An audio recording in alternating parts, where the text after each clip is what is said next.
A hearty Mahakam welcome to you. What an honor! Even the arbalists salute us with cocked quarrels. Oh, that well. An ounce of prevention saves a slag heap of trouble.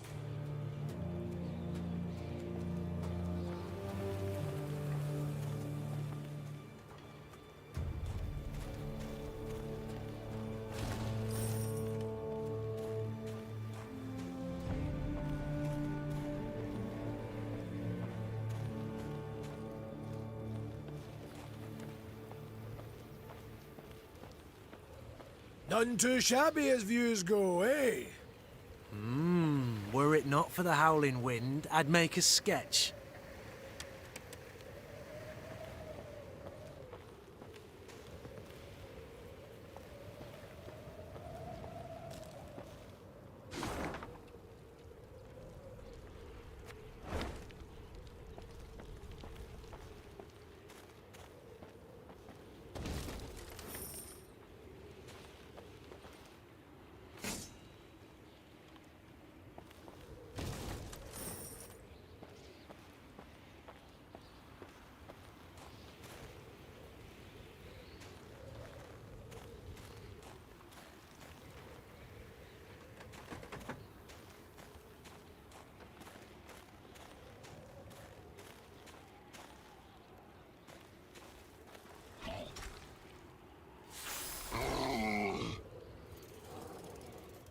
Meve rode slowly, her surroundings interesting to her, her ears keen to take in the cacophony of sounds. The sharp whistle of wind rushing past towering peaks, the squeak of wagon wheels rolling over frozen snow, and the roar of beasts. What the... I dare not venture a guess. Gabor scratched his chin. An ice troll. Or one of them Barbigazar pajamas. These beasts, are they tame? As the dragon? Not in your life. Fierce horsens, every last one of them. Spring cleaning year past, one year bit my arm clear off. The Queen's brow rose in a silent inquiry. All right. You don't quite ken the context. Each spring, with the melting of the snows, a good bit of that filth comes out the ground. That's when Bruver Hoog summons all dwarves for spring cleaning. We cut down as much of the filth as we can, and that means relative calm the rest of the year. Out of the corner of her eye, Meve noted a dark shape darting between rock formations. Calmly, she drew her sword and brandished it a time or two to warm up her stiff arms. Seems it is our lot to assist you with this cleaning. Lyrians, arms at the ready. Prepare to fight!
Stop standing around like corns on a toe! Get to work!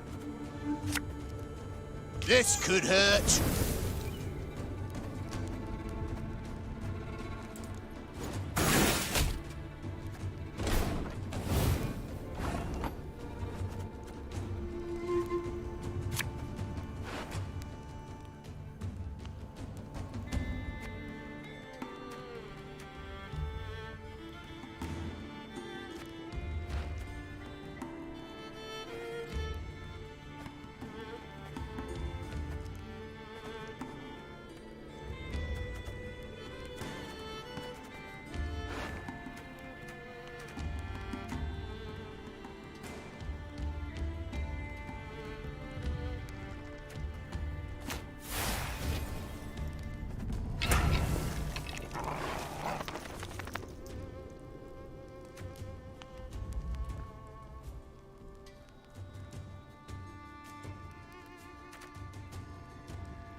Watch out!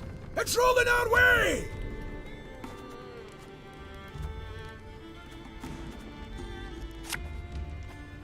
Again and again and again.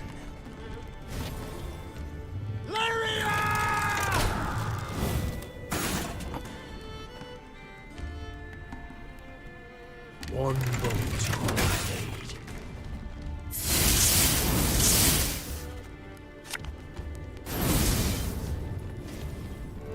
All right. You got some splaining to do.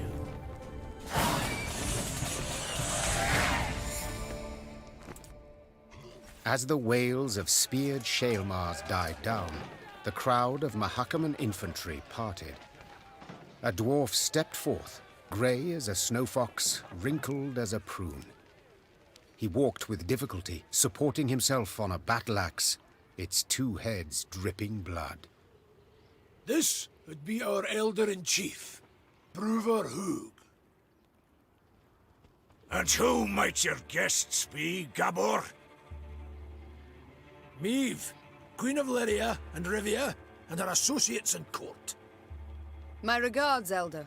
I come... You come for something. Coin's my first wager. Fighting bodies my second. Well, what is it you want? I'm on in the years, aye, but I'm not gone dotty. Tja, you menfolk. You got to fall on hard times to remember us dwarves. I've come with a design in mind, I cannot deny. But hear me out and you shall see. She's armed!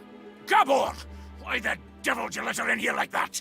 And without a sack or her heat! She has the leaden ring, Elder. A gift from a king. From Demavend, lassie, I ken that already. Trust a man, give him something of value, and he'll go and give it away as easy as a street whore gives away nubs. It's a good thing he didn't pawn it. Sons of humans.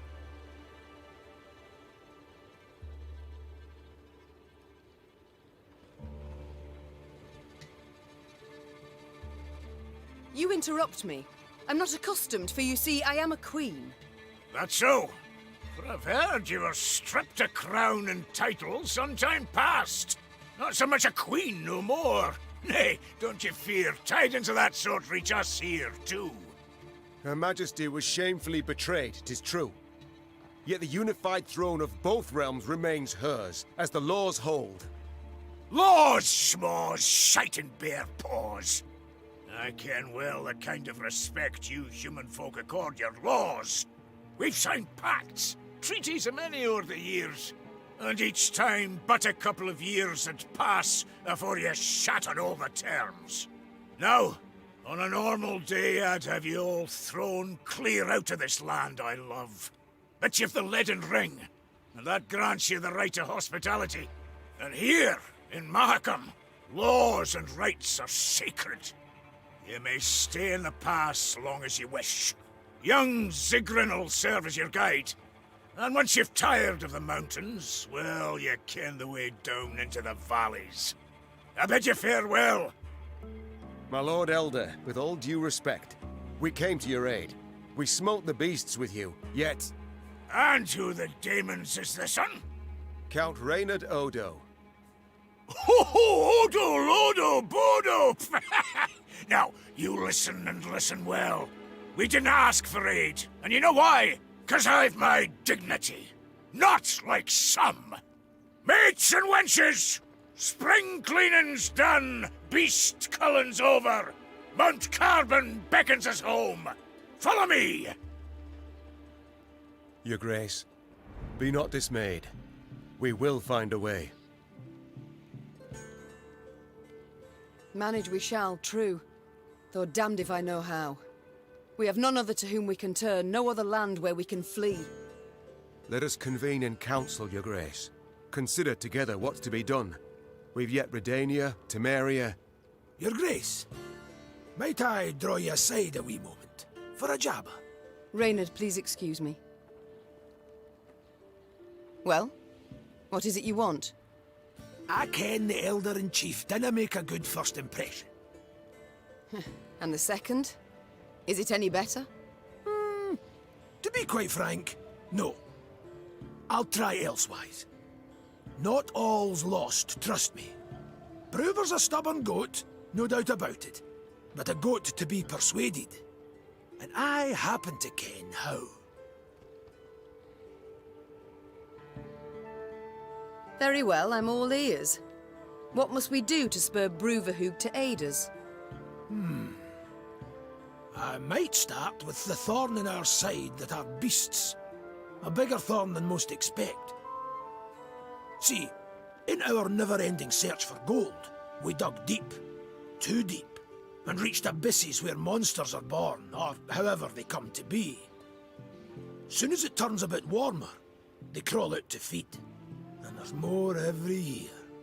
What you saw there, the spring cleaning, that's just light yearly upkeep. It dinna go at the source of the blight. Every spring we cull enough so we can live and trade and mine normal-like. But there are corridors in the upper valleys midst the peaks, where more lie waiting to pounce. So many, there's settlements that have done been abandoned. I still fail to see how this relates to myself and Bruver.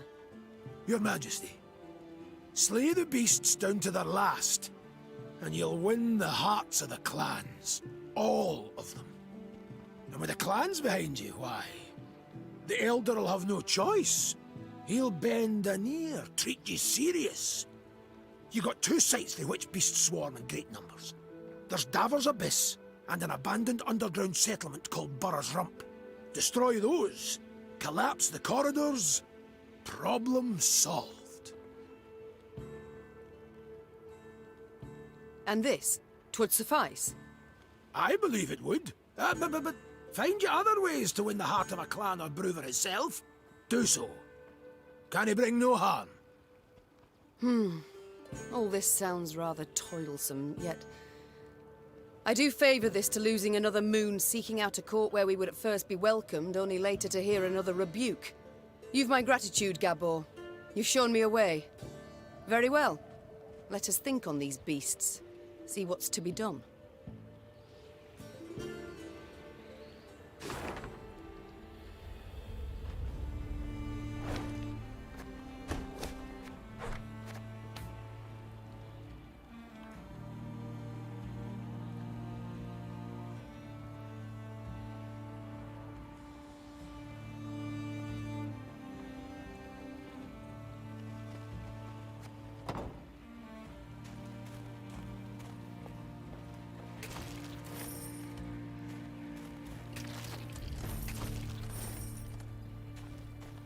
I've come to the conclusion your Elder-in-Chief is not fond of guests.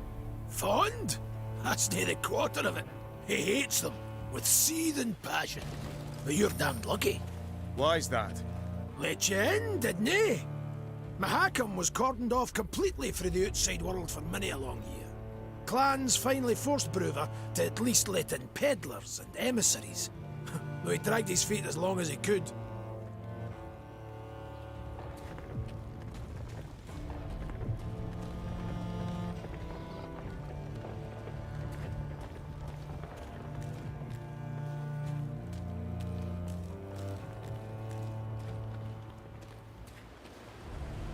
Quiet, wench. You'll scare the fish off. Crevens, Trout was already nipping at the bait, and you came along and frightened it off. Duvel Scheiss! Duvel Scheiss! Duvel Scheiss!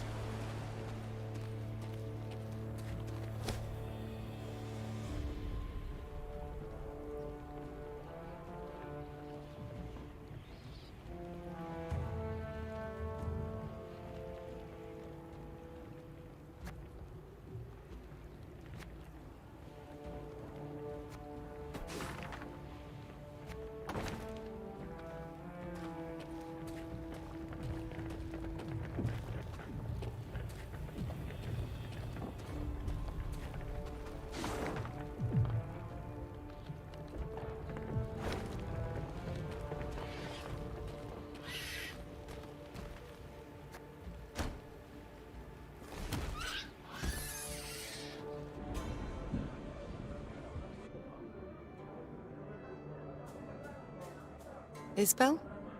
Apologies. Thoughts consume me sometimes. Is there something you need? Since we left Edirn, you've seemed unsettled. Is all in order? I've seen many wars in my time. All ugly, all repulsive. But what the Imperials did at Aldersburg was... it was unforgivable. Nilfgaard. That's what it does, Isbel. They seek here to repeat the rape of Sintra, the slaughter there. Yes, I saw that. I was there. And at Sodden. Then you know of what they're capable. After Sodden, I took an oath never to take part in another war. Such suffering, such hatred, senseless, all those deaths. Senseless deaths. Our troops sacrificed their lives in defense of their homeland, loved ones. I believe, I must believe there's a better way. Forgive me, Mom. I must gather my thoughts. Never mind about me, though. I shall perform my duties to my utmost, as ever, as always. You speak with my soldiers a good deal. Said so yourself. I'd like to know what about. Corporal Larkin, Mom. Do you know him? Captain Oisin, perhaps? Or Lieutenant Tegan? Of course I know them. Among my best. They've served me loyally for years. You know them. But did you know that in fleeing Lyria, the corporal left behind a newborn daughter? His wife was in confinement when you gave the order to march. The corporal could not go to see them. And true, the captain has no wife, no child. But he's not seen his brother in 5 years. Never once been granted leave. Your General Odo's orders always taking precedence. Allow me to guess. You shall now tell me Tegan abandoned his sick mother to follow me. No, Ma'am. Count Caldwell's men murdered the lieutenant's kin. Retaliation for his joining your rebellion. He learned of this just recently. Enough. You've made your point. Yet even were I to order them to return, they wouldn't listen. They know they've got nothing to go home to while Nilfgaard occupies our land. Duty calls. I must go. Of course. Should you need me, I'll be here.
Yes?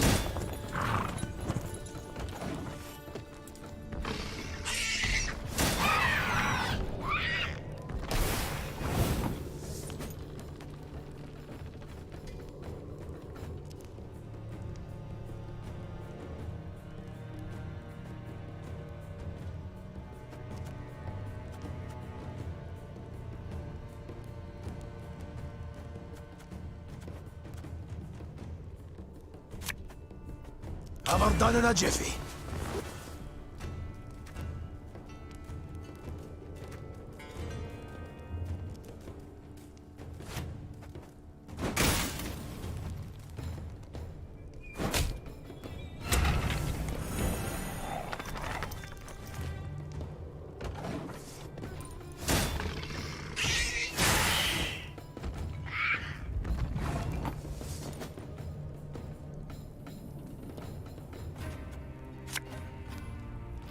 Arbalist at your command.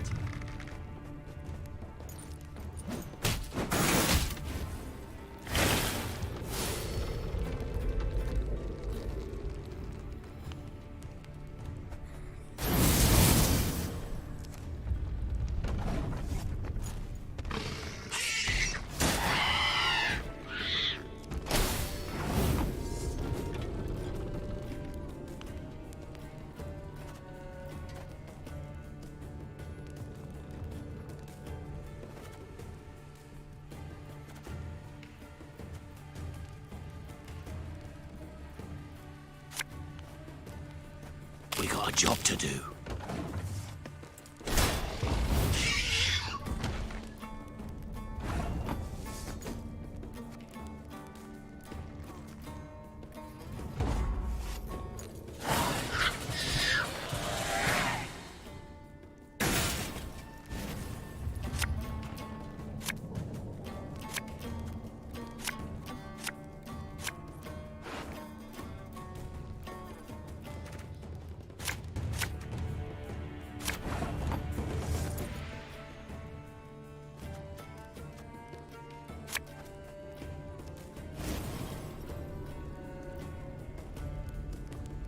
Greetings. What is it?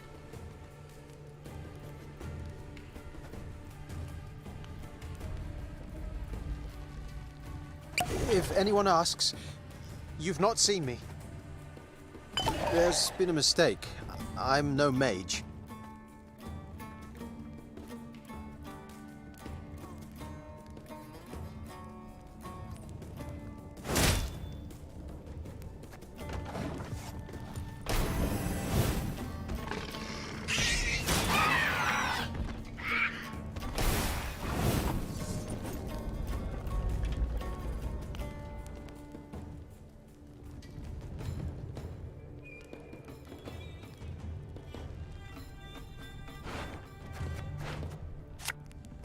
What do you want of me?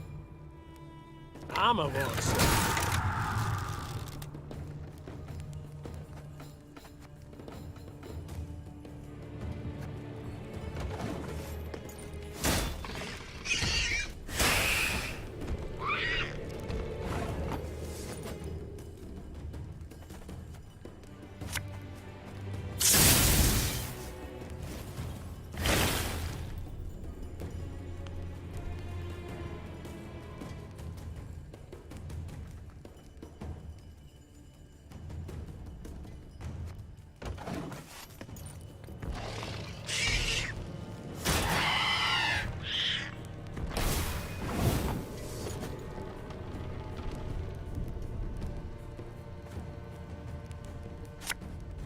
This could hurt.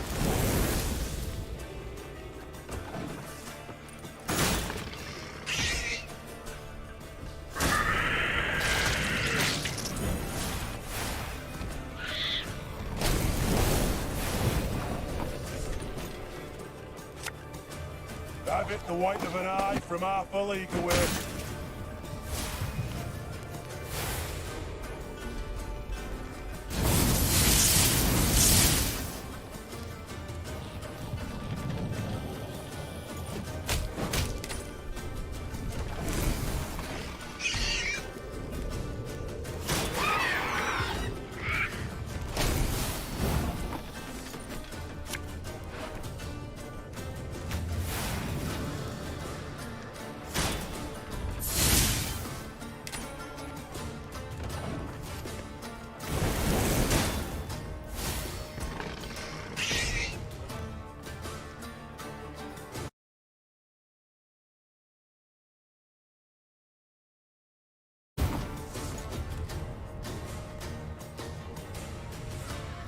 My pain serves a purpose.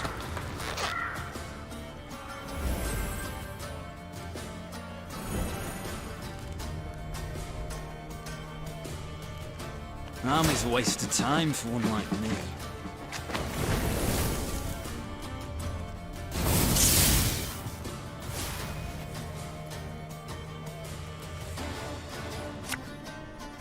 Don't like this.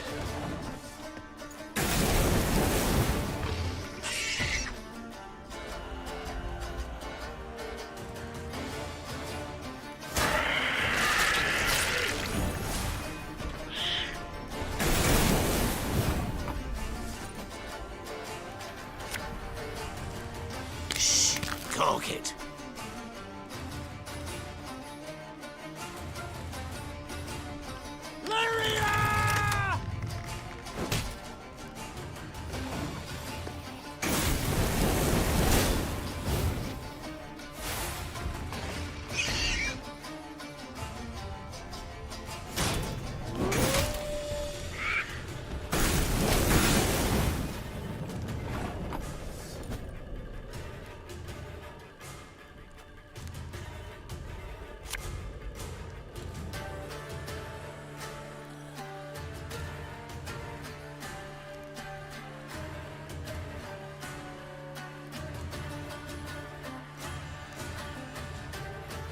Greetings.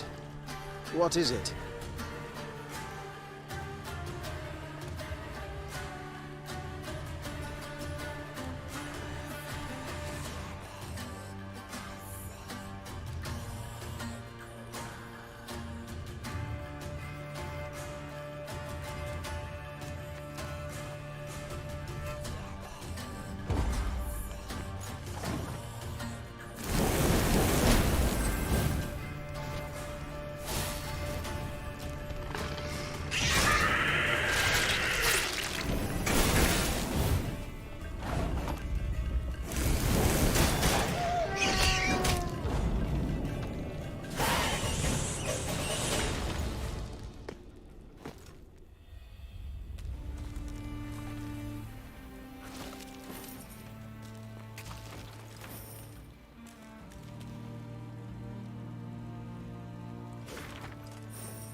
Duvel Scheiß!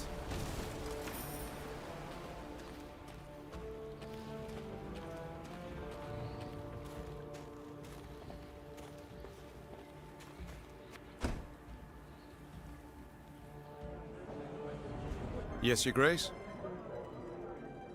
How go things, Reynard? You and Gascon get along now, I hope.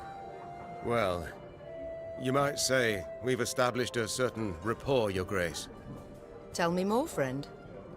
I don't pry into his affairs, nor he into mine. I'd prefer it if my commanders worked together more closely.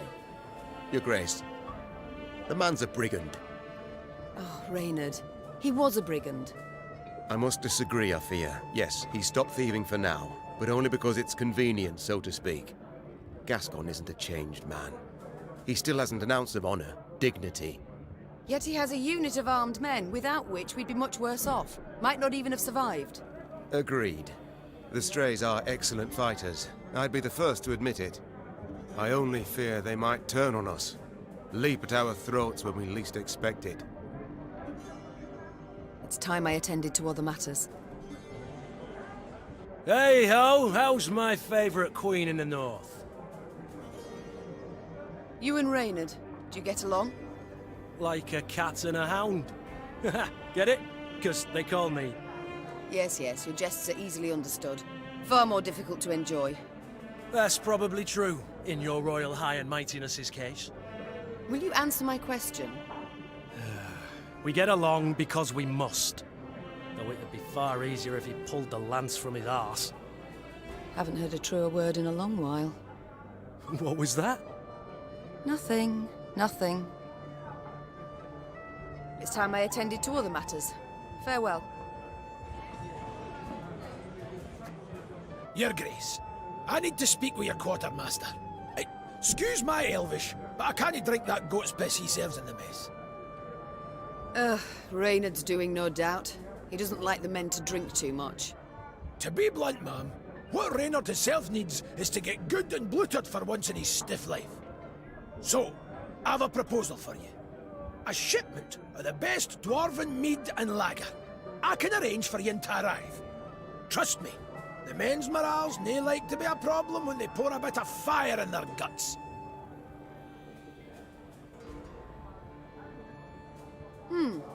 Good point. Very well. Oh, you've my thanks, dear Queen. A few more days of that and I'd have been lapping up puddle water. I trust you'll arrange the details.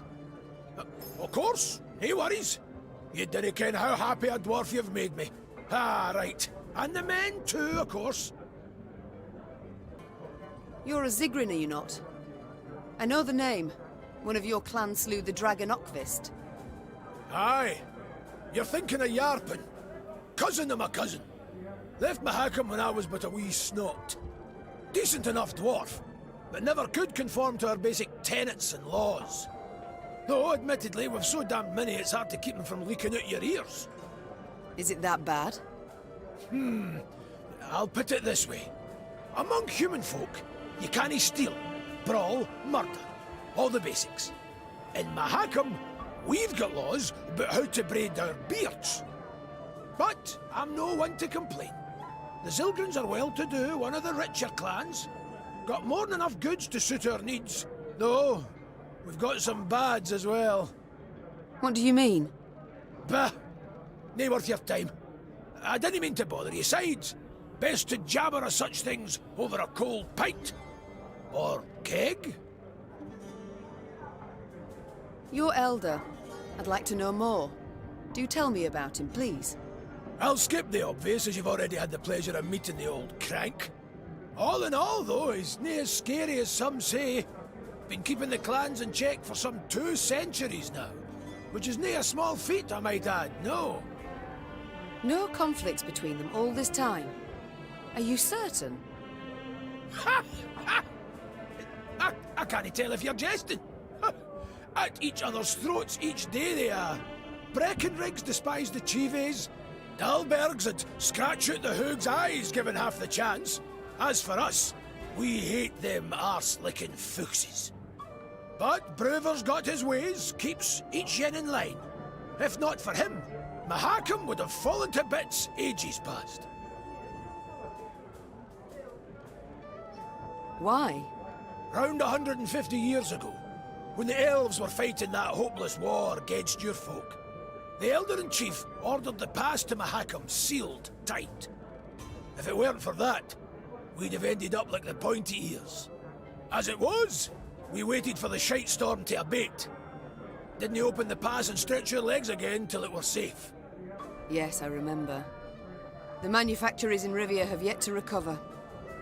With all due respect, Your Grace, your workshops forge utter crap. It's nae our fault that human folk prefer dwarven goods. Basic market principles, that's all it is. I feel enlightened, Gabor. Thank you. We shall return to this conversation later. No skin off my back. We see each other, Your Grace. Yes, my lady? You choose not to follow your king, Xavier. Why? To fight in the field, with you. This was my wish, my lady. But what of your home? Rosberg must be rebuilt. Engineers are needed. I've no kin in Rosberg. No soul left for me there. All I've left is revenge. I understand. Other matters await my attention. We shall speak later. As you wish, my lady.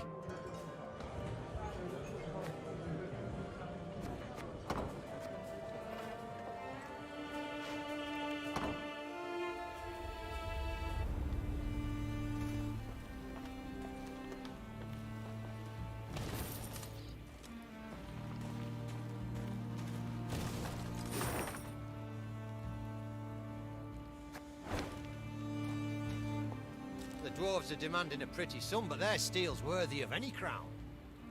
No offense meant, but Rivian blades don't hold a candle to their Mahakaman cousins. Their elder's just a tad eccentric. No offense meant,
Meave noted a crowd of dwarves. They were several dozen, many holding baskets brimming with dried sausages, soft, puffy pretzels, and jugs of frothy beer. What is this gathering? She asked Gabor. These folk, they're the parents of youngsters who are to return today from their Drekthag. Gabor proceeded to explain that the Drekthag was a trek upon which the local dwarves would embark when they reached maturity. During this year-long voyage, young folk would taste of life beyond their home. Yet if they failed to return on time, they would be stripped of all rights and privileges accorded to Mahakam's natives. See, in recent years, young folks' blood's been boiling on account of the strict laws in force here. Gabor added. So, we send them out. Let them taste life in the lowlands. Once they've learned for themselves what it's like to live among humans, they come back and ain't likely to complain. Customarily, only a few dwarves ever decided to remain in the valleys for good. That year, however, was different. Deadline's the Mora. And 40 Drekthagers still haven't returned. Their parents now worried if some misfortune had not befallen them. The Mahakaman Guard had sent out patrols to the near reaches of the valleys. They returned not having seen anything distressing, while the humans living at the foot of the massif had been largely unwilling to talk. The guard captain, a dwarf with a fiery red beard, removed his helmet, wiped the sweat from his brow, and addressed Meave. Your Majesty, we need to find our youth. Perhaps you'd be willing to go out and search. Human folk are more like to tell you if they saw anything out of the ordinary of late. Naturally, there'd be something in it for you too. One could say I myself have lost a son. Meave gripped the captain's hand firmly. And I know well the pain that comes. I shall do all in my might to spare you at least that. Meave set off, the hopeful gazes of the dwarven parents bidding her farewell. The Queen sent a scout ahead. Sometime later, she heard his horn. 3 blasts. 2 short, 1 long. An ambush! Meave expected to combat beasts or robbers. Yet upon her force descended warriors with squirrel tails attached to their helms. Scoia'tael.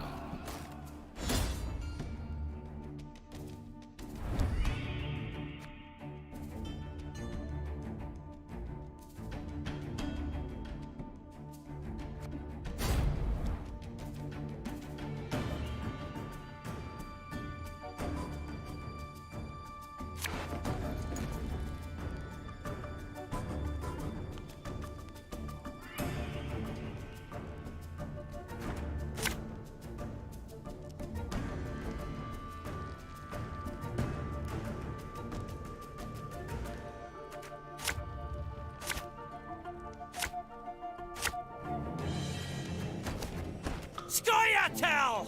Don't let them escape! Abayeth me apart!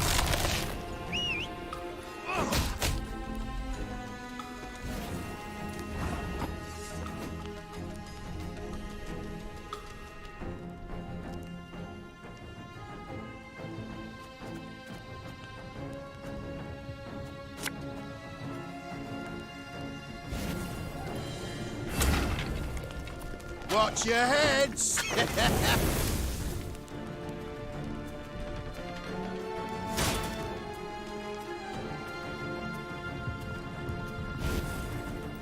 Fear not! We shall achieve our goal!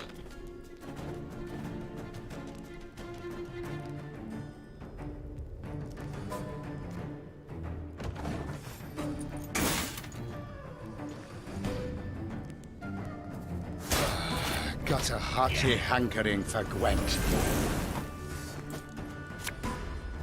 Army's a waste of time for one like me.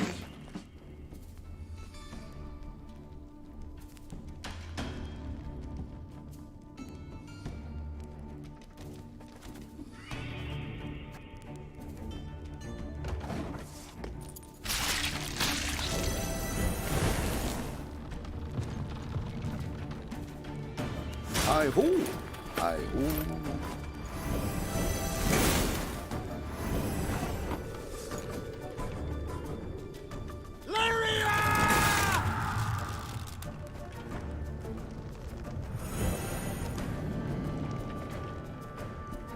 Her Majesty is exceptional.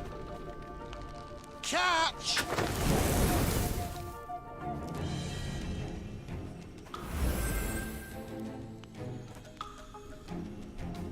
One boat's all I need.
You should not have come here. Cursed traitors.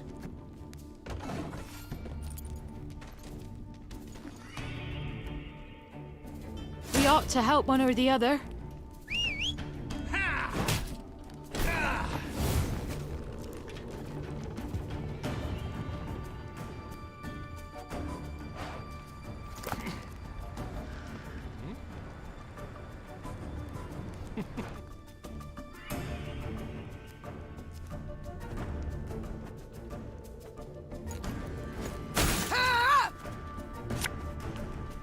Have her done in a jiffy.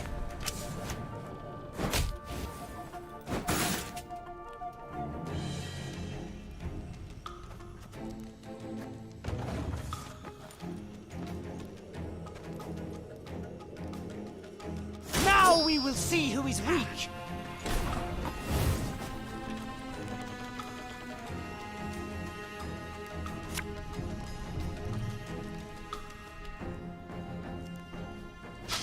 I smell a leak.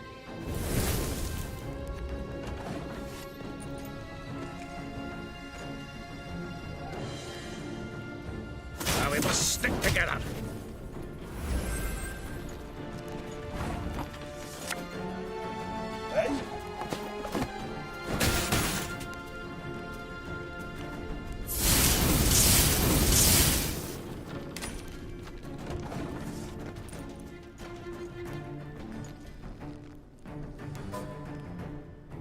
Have strength, my love.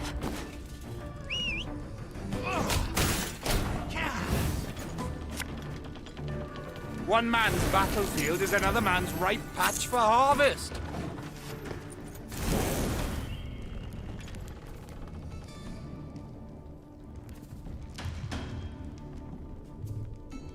I shall not fail! As you command.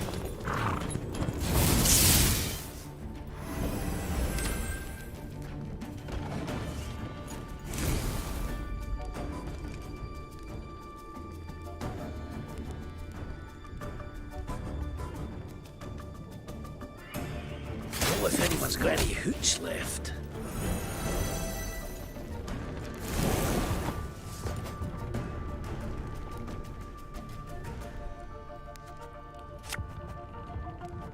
Ever have a stone knock out one of your teeth?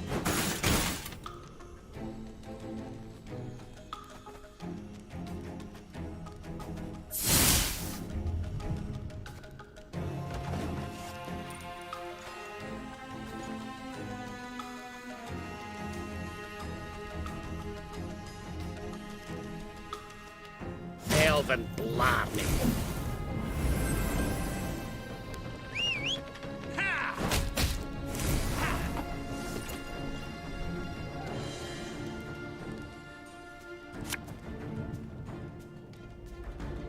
Give me a time.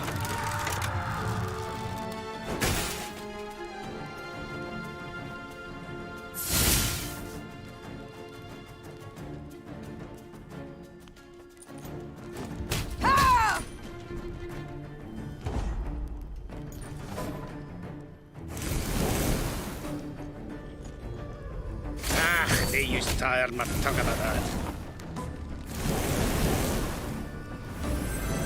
Scoia'tael! Attack! They're so young. No wonder they were easily manipulated.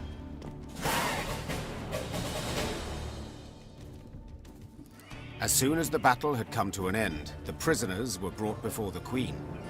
All, without exception, were dwarves, and all looked to be youthful dwarves. Mystery solved, muttered Meve. In fact, these were the missing Drekthagers. Instead of returning home, they had enlisted with guerrillas fighting for non-human rights. But what had prompted so drastic a decision? I was impatient. Wanted badly to turn 50. I couldn't wait to see human cities. Vitsima, Tretogor, Novigrad. Said one of the dwarven prisoners while pressing a bandage to a bleeding wound. And you know the welcome that awaited me there. I was spit upon and called names. I saw ghettos, massacres. And how was I to go back to the mines after that? We must fight while we still can. Before the humans come to cut us down, we must tell the rest of ours the same. Pull all Mahakam into the fight. Meve's soldiers stood waiting for her to protest, to accuse the dwarf of lying. But the Queen could not pretend she did not understand why the dwarf had taken up arms. Without entering into a discussion, she ordered the prisoners taken to be tried and judged by their kin and elders. The dwarven parents thus got their offspring returned to them, albeit wounded and in chains. Bruva Hoog, who had limitless disdain for the Scoia'tael, demanded the dwarven youth be severely punished for succumbing to the rebels' seductive ideals. In the end, the Drekthagers were sentenced to 50 years' hard labor in the quarries. The Elder-in-Chief believed a half-century of swinging a pickaxe would sufficiently cool the hot heads of these would-be guerrilla fighters. They came back alive. That's the key part. The red-headed captain said, handing Meve a pouch as a reward. And perchance by the time they're freed, the war twixt the races will be over, eh? What do you think, Queen? Meve shrugged in response. Perhaps she had no opinion in the matter, or perhaps she simply did not wish to state it aloud.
Might be in jail, but at least they're back. That's most important. Might be in jail, but...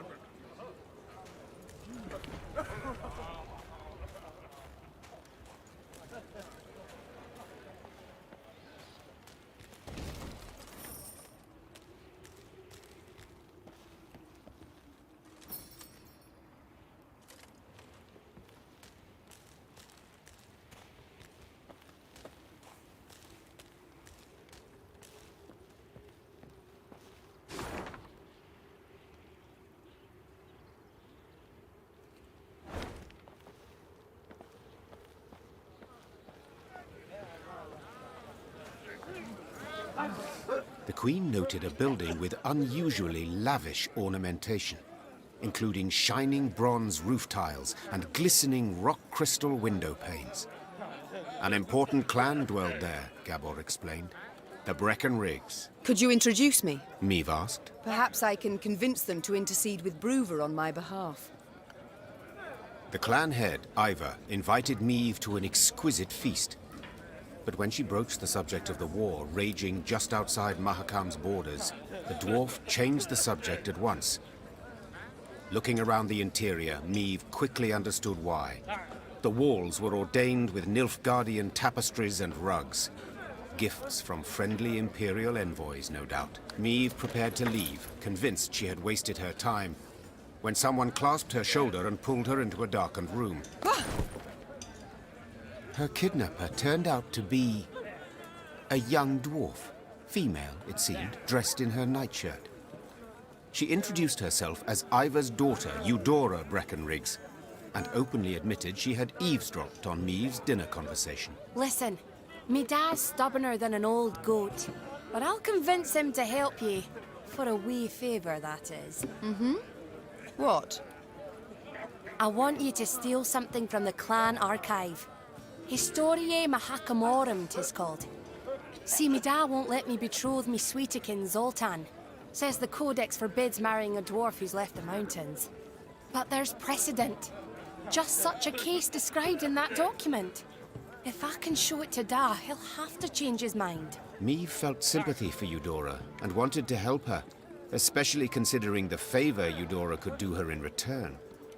But she fully realized if her attempt to break into the archive ended badly, it would result in a tremendous scandal Bruver Hoog would not soon forget. The pot's worth the play, I believe. Fine. I accept your offer. They then shook hands, sealing the deal. Meve had to bite her tongue to stop from crying out, for the young she-dwarf had the grip of a brawny blacksmith. Meve returned to her company and, massaging her sore hand, presented Eudora's offer. Gascon volunteered for the task at once. Thievery's my forte. The dwarves won't notice a single mothball out of place. Gascon snuck into the archive under the cover of darkness. Just as he was tucking Eudora's desired document into his cloak, he heard dwarven boots clanking down the stairs. Damn it! Gascon swore. I can't let them catch me.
Stop! Who's there?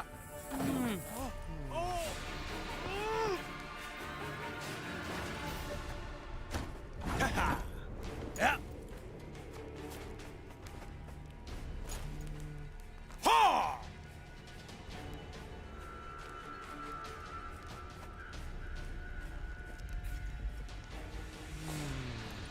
Yeah.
Stop! Who's there?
Who's there?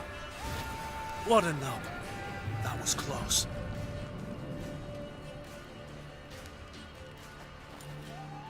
Ha! Stop! Who's there?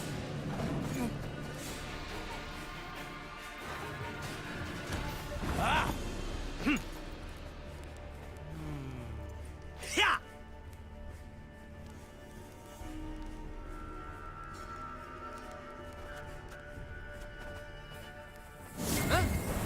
Who's there? What a nub. That was close. Ha!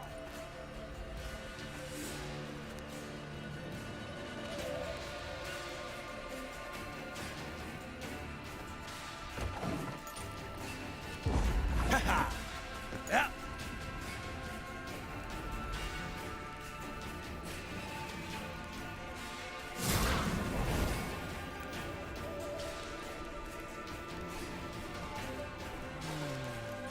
Yeah.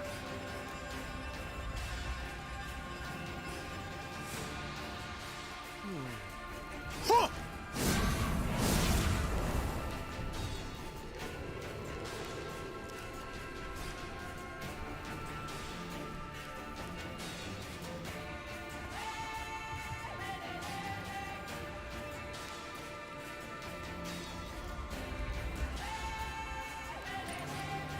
Ha!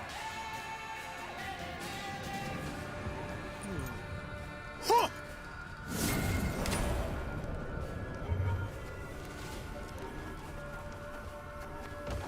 Stop!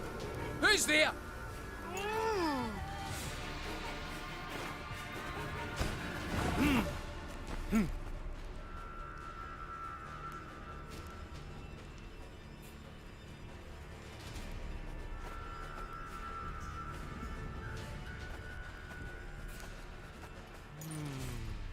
Yeah!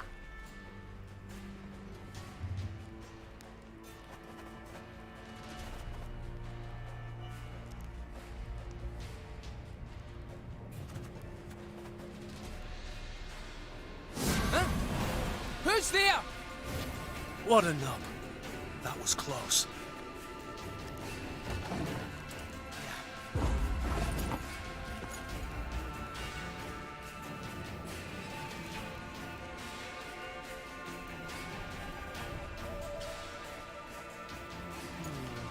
Ah! Huh! Ha!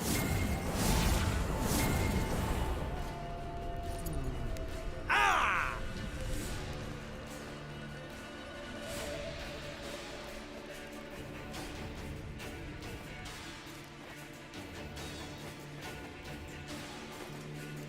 Ha!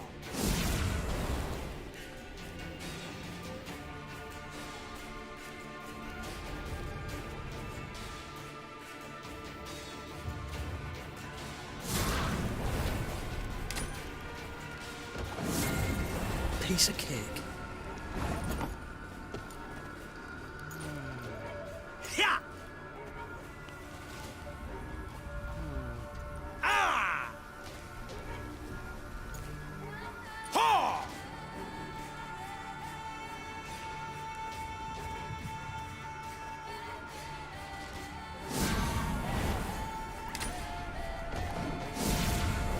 Just a bit more.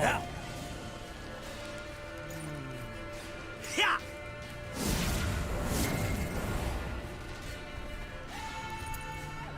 Ha! Ah! Easy as pie.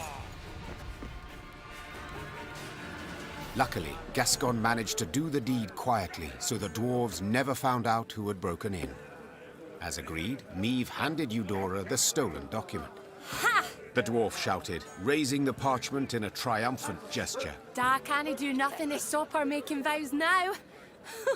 I've got to write Zoltan right quick. Thanks. Thanks a million times over. And Eudora did her part too.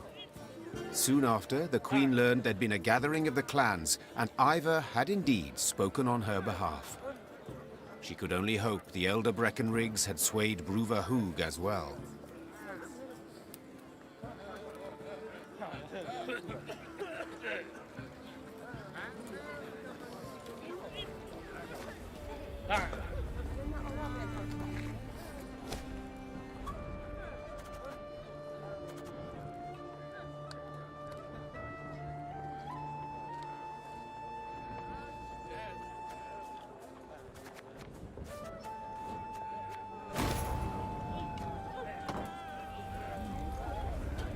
Eudora Breckenriggs Chive.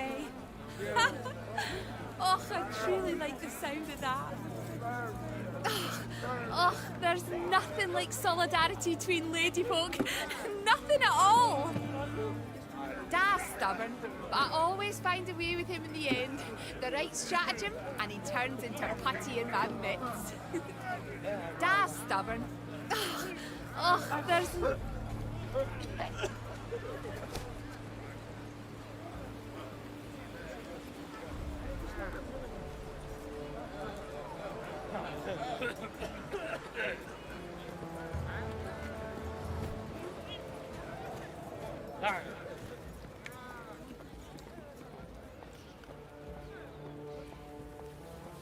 You can count on us, Queenie. Ivor'll be a wall at your back, stout and strong. You're no cold without a beard. What are you poking me for? Ah, scrounging for coin, no doubt. Righty then, take this pouch and kindly get off my arse. You're no cold without a beard.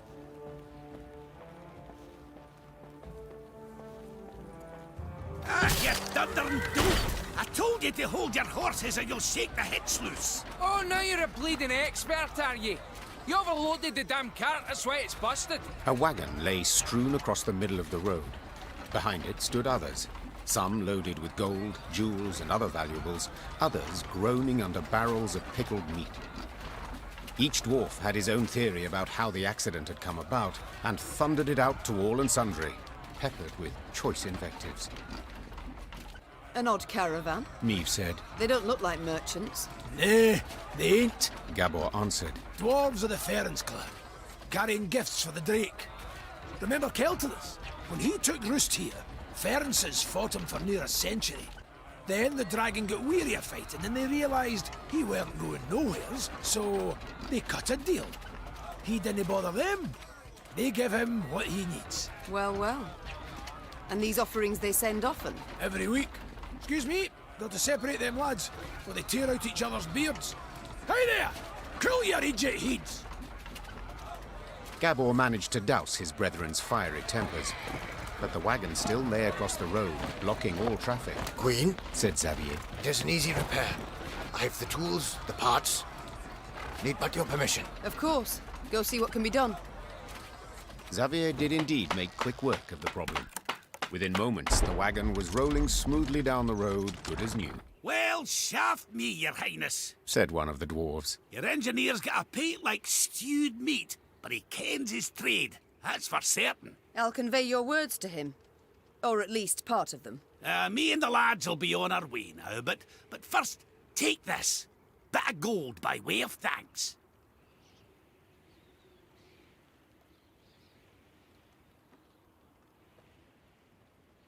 Thank you, Meve said, accepting the surprisingly heavy pouch. In wartime, every copper counts. The dwarf bowed in parting, shook the snow off his beard, then rejoined his caravan. Within a few moments, the wagons had disappeared around the bend.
You're no cold without a beard.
pillar of smoke rose above the mountains, and a sooty aroma filled the air. Fire!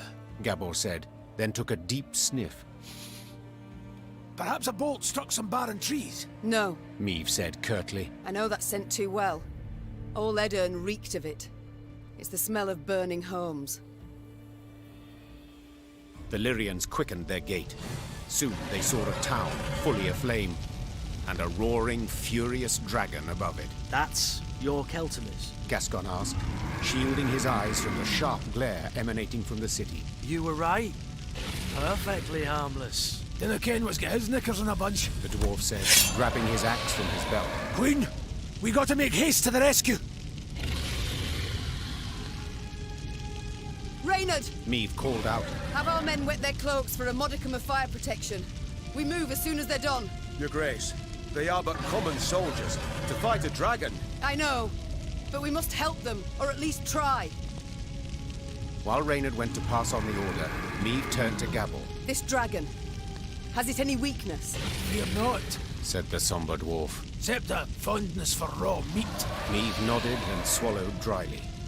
Despite the cold, she felt sweat pour down her scalp. Stifling her fear, Meve gave the order to attack, and her soldiers rode into the flaming city. From up close, Keltilis looked even more terrifying. Though enormous, he moved with shocking agility, like a lizard scurrying over sand. With one swing of his paw, he snapped the necks of 3 dwarves, then bisected a form with a powerful bite. After that, he turned his attention to the Lyrians. More of you! He said, twisting his bloody maw into a horrifying smile. God!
Behind me!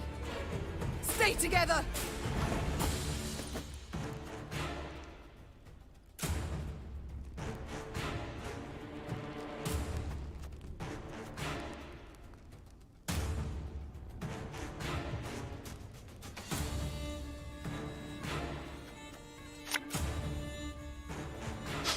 I smell a leak.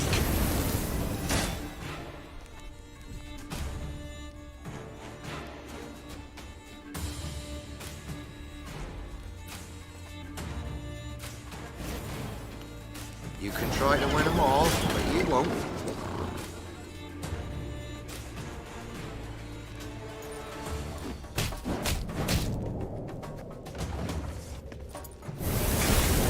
Up and killed the dragon?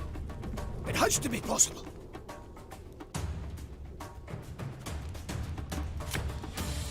Cursed traitors.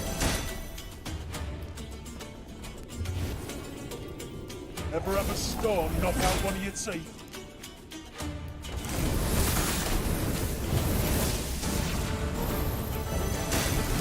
Ah, shite! He's raging now! Watch out!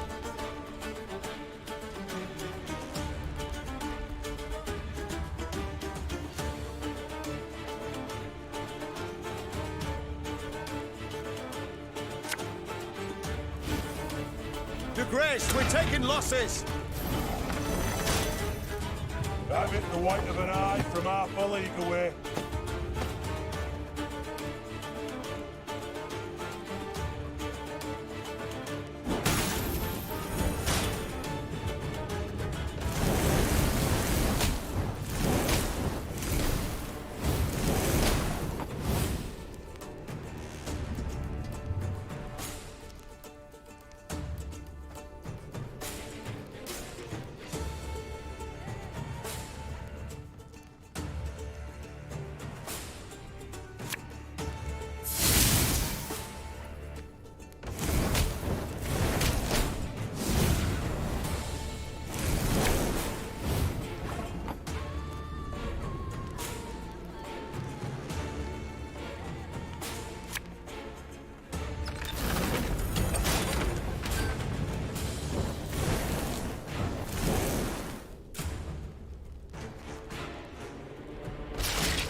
As ordered.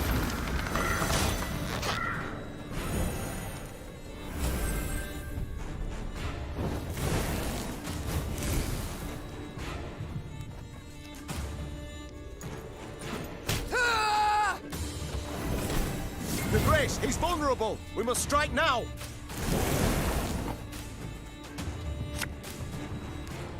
Give me a time.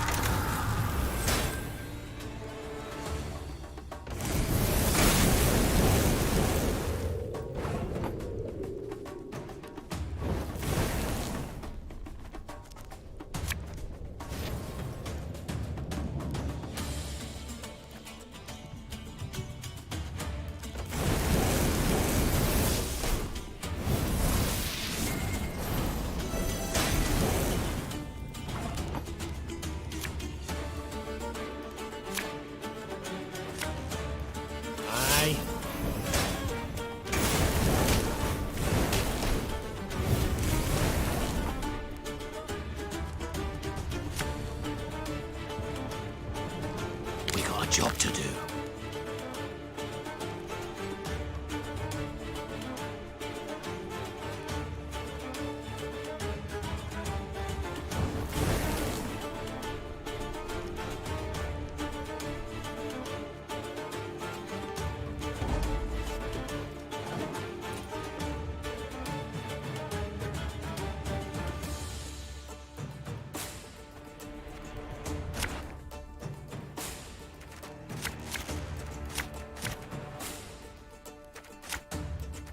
Behind me! Stay!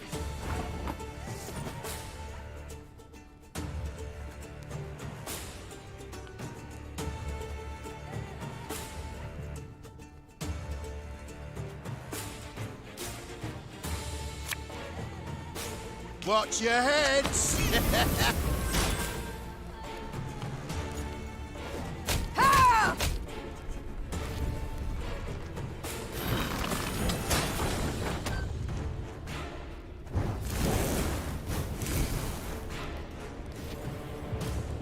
You must sweat like a swine in that jacket. Up and kill the dragon.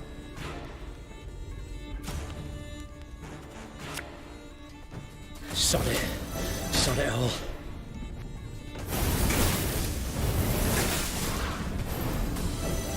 Ah, shite!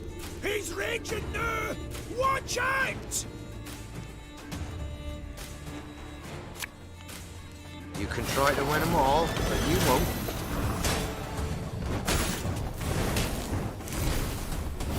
The Grace, we're taking Give me a time.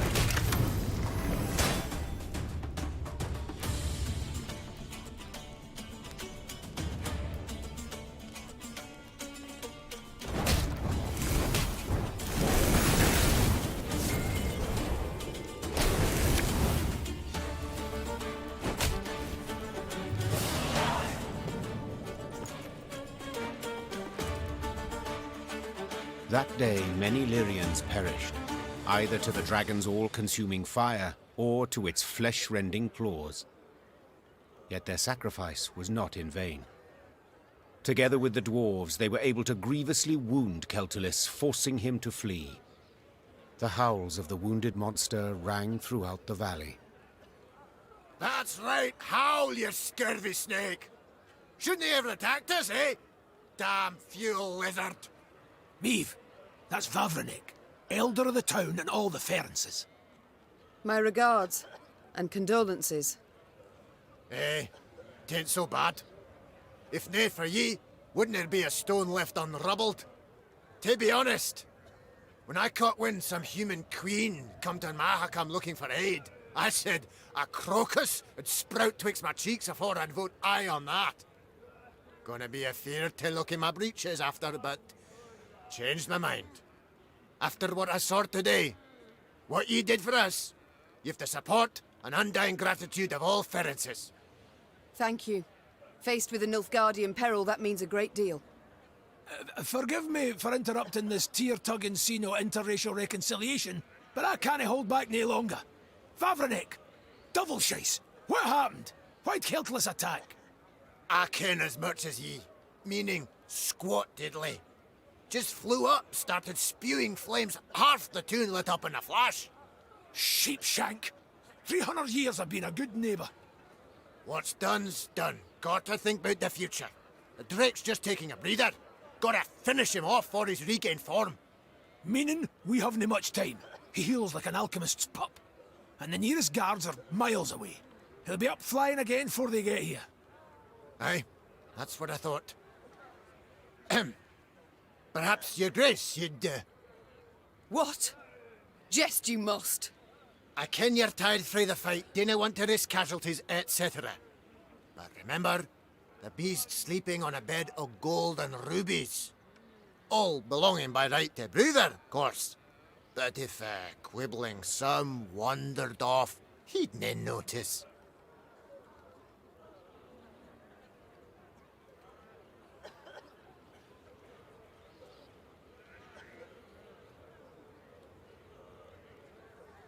Oh no. We fought a dragon once. That is more than enough, thank you. This shouldn't be much of a fight. You saw yourself he were bleeding like a leaky bladder. Just gotta deliver the coup de grace. Then why not deliver it yourself? Maeve, take a gander around. Everything's in ash. Nae a dwarf left whose skin didn't look like burnt porridge. I canna just leave him. Oh, I don't know. I must give it some thought. Think about the treasure, too. So, where is Keltulus's lair? North of here. It's a vast cavern. Ye canna miss it. Maeve bid farewell to Vavrenek and set out on her way. Did her way lead to the dragon's lair, you ask? Shh. Let's not spoil the surprise.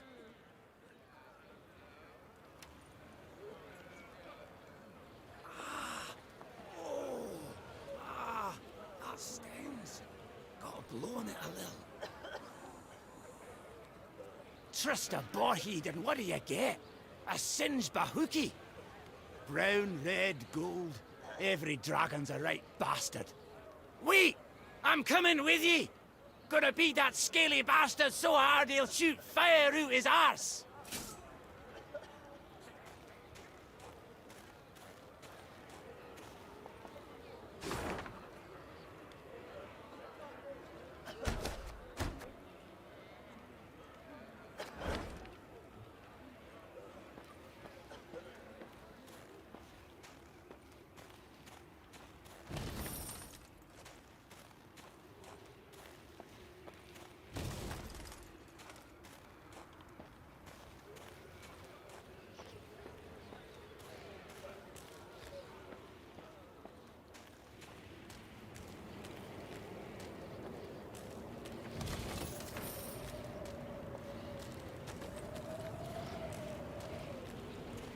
Keltulus's lair was indeed impossible to miss, as would stand to reason, for any space capable of containing a dragon must be enormous. The lair's maw, a black triangle cut out of a vast plain of snow, loomed from afar. Confirming the dragon's presence was the powerful odor emanating from it, one of sulfur and blood. Well then, Gascon said, ready to become a legendary dragon slayer? My father oft said, never should you count pelts till the hunt is through. Maeve said, dismounting her horse. It's all the more true when you hunt dragons. He's wounded, yes, but one puff of flame, and we shall be not legends, but corpses. Leave all thoughts of foolhardy bravery behind. The Lyrians crept across the dragon's threshold. They walked single file, shields raised, watched by bats hanging from the ceiling. Keltulus lay curled up on a bed of diamonds and gold coins turned red from his blood. Seeing how he strained merely to lift his massive head, Maeve knew the dragon no longer posed any threat. Come to finish what your poison began? The monster croaked hoarsely. Fine. Do it then. Keltulus turned over, exposing his vulnerable underbelly, and waited calmly for the fatal blow. Wait, Meve said, dropping her sword. what poison?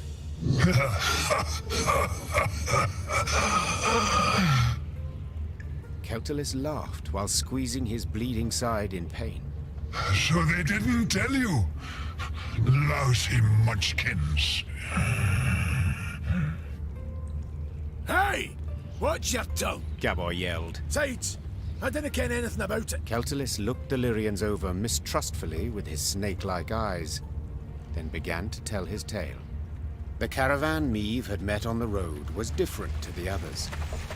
This time, Keltalis's meat had been pickled in a special brine, one spiked with poison. As the dragon lay curled up in pain, Ferenc dwarves entered his lair and smashed his head. So if I understand correctly... Meve interrupted. You're female? Correct. Same as you. As if on command, all Lyrian eyes turned to Gabor. Don't you look at me! We didn't peek under his, its tail. If I may, Reynard interjected. These revelations about Keltalis's sex are undeniably fascinating. But I'm more curious why the Ferences stooped to such a dishonorable deed. That's easy enough to guess. Meve said. They were afraid the dragon would soon demand more tribute to feed its young, so they decided to strike preemptively. To the Ferences' misfortune, they delivered too small a dose of poison. Infuriated at the sight of the broken eggs, the dragon gathered its strength and flew to the nearest town. Meve saw for herself what happened then. And now it was up to her to decide how this story would end. The dragon had killed dozens, perhaps even hundreds, but had been provoked first by the dwarves' heartless cruelty. Did it thus deserve death or mercy? When judging my subjects, I would sometimes not know who bore the greater guilt. Said Meve. But as ruler, I had to reach a verdict, often a harsh one. The Queen returned her sword to its sheath. This is not my land. Meve said. Nor are these my subjects. I don't have to choose the lesser evil. Meve! Gabor hissed. Bruver will be furious. Let him. And you, dragon, swear me this. When you heal, you shall leave Mahakam and never return. You've my word. And my gratitude. Meve was about to leave the cavern when the dragon blocked her way with its tail, then gathered a smattering of valuables at the Queen's feet. Each would be the prize of the Lyrian crown jewels. News that Meve had spared the dragon, which had killed dozens of dwarves, did indeed enrage the inhabitants of Mahakam, the Ferences in particular. But when the clans considered driving the Lyrians from the pass, Elder Vavrenek opposed it. No matter what happened after, he had sworn Meve his undying gratitude.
Meave squinted, the better to see the scene. Several dozen dwarves had gathered on the cliff overlooking the chasm. All were turned towards a ramp, at the peak of which stood a barrel. What is that gathering about? Asked the Queen. Have we a feast day? Nay, Answered Gabor grimly. 'tis an execution. A hairy head peeked out of the barrel. The long, pointy nose and ears left no doubt that it belonged to a gnome. The first Meave had ever seen in her life. Help! Save me! The gnome yelled. They aim to kill me! Cast me in the chasm! Shut your maw! Barked the dwarf standing next to him, who then shoved the gnome inside the barrel and covered it with a lid. Your crimes! The sheer weight of him, hey? No lighter punishment is fitting. The other gathered dwarves nodded approvingly. Two gripped the barrel, lay it on its side, then lifted it to cast in the chasm, paying the thumping from inside it no heed.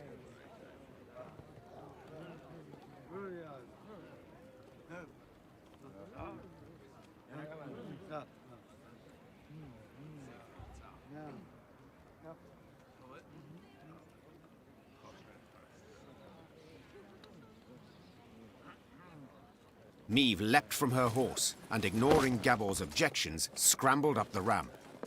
Oi! You're not allowed! Hey, damn it! What do you think you're doing? I think it's obvious. Preventing the execution. Thanks be to the gods! Whoa, wench! You've no such right. Judgment's been handed down.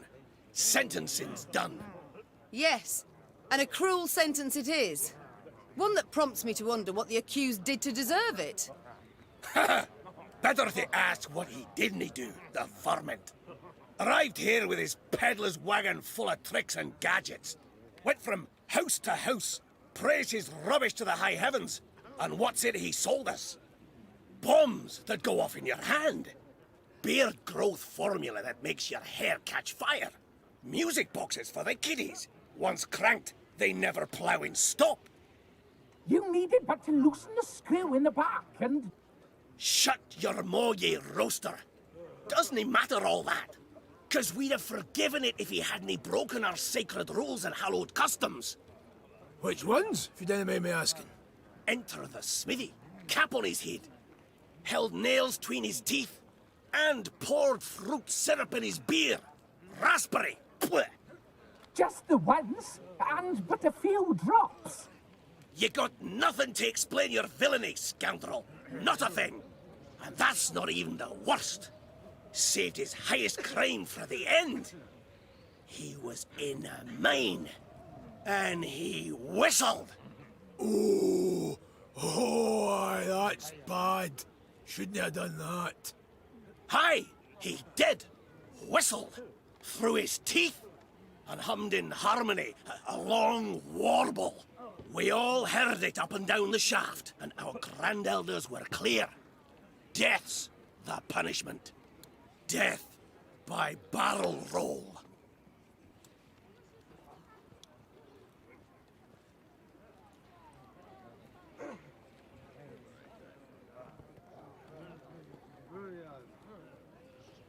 You truly will kill him? For whistling?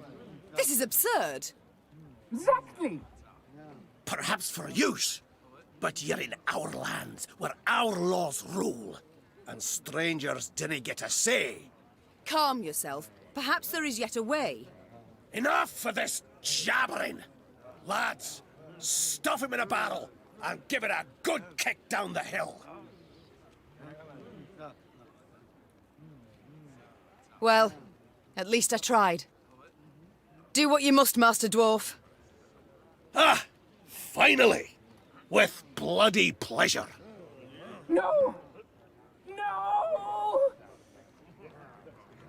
The dwarves would have their way. The barrel rolled over the cliff, the unfortunate gnome inside. As the Lyrians marched from the site of the peculiar execution, they bore in their hearts a strong resolve to do nothing to offend their hosts.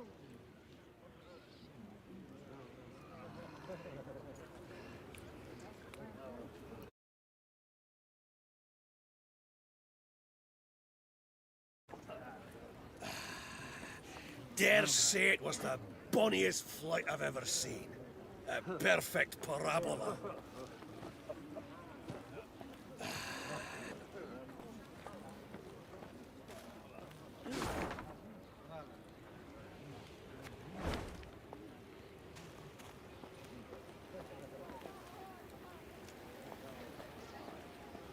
Every year more monsters crawl out for spring cleaning.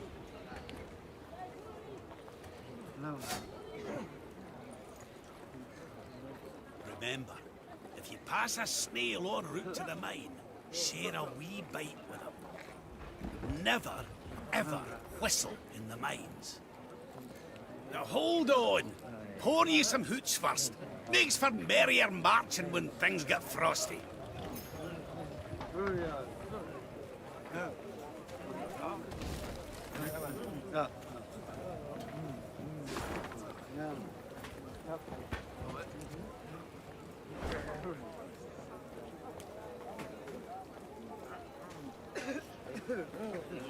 The blizzard's blowing in. Your Grace, perhaps we'd best pitch camp and wait for clear weather. Tain't a bad idea. Said we might be waiting a week. Then we march on. We've no time to waste.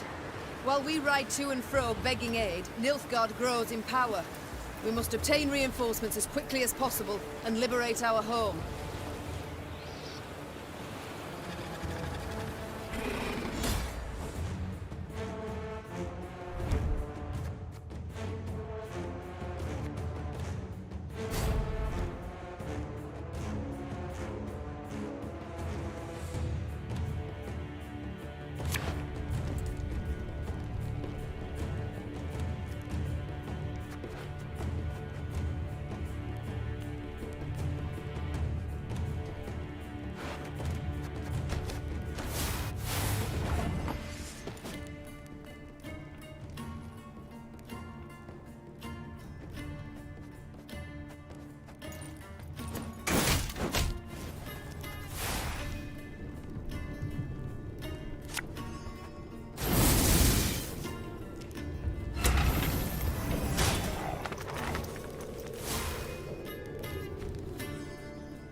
Sod it all.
Got any victuals?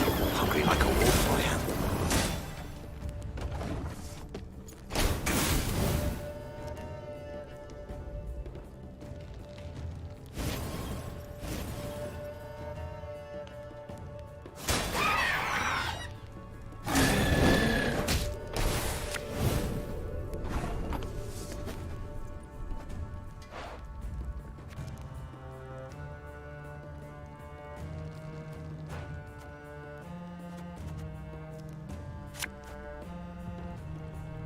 Give me a target.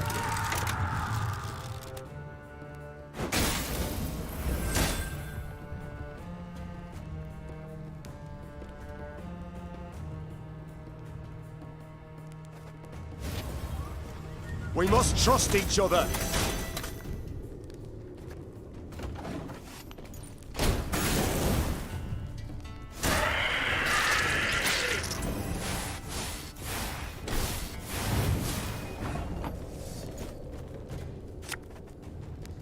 Gotta get our asses moving.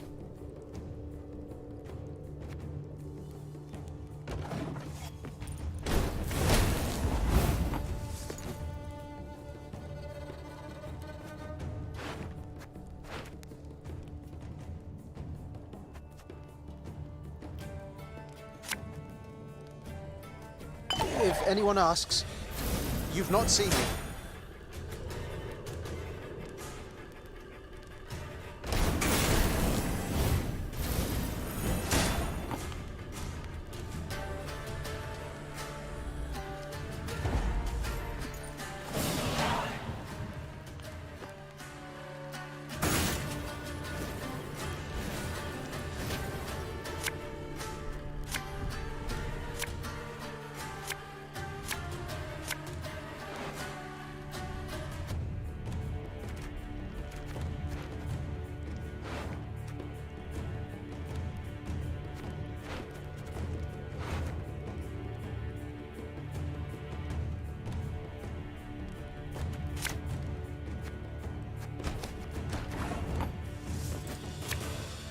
This could hurt.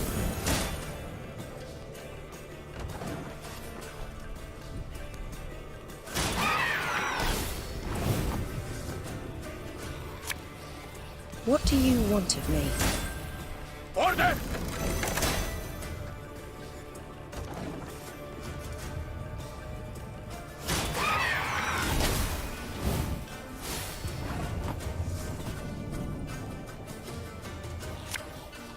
You must sweat like a swine in that jacket. Don't like this.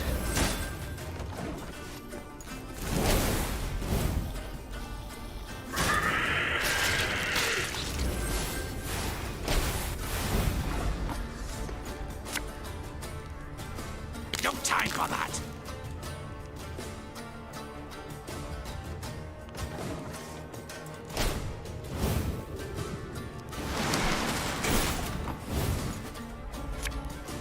An army's a waste of time for one like me.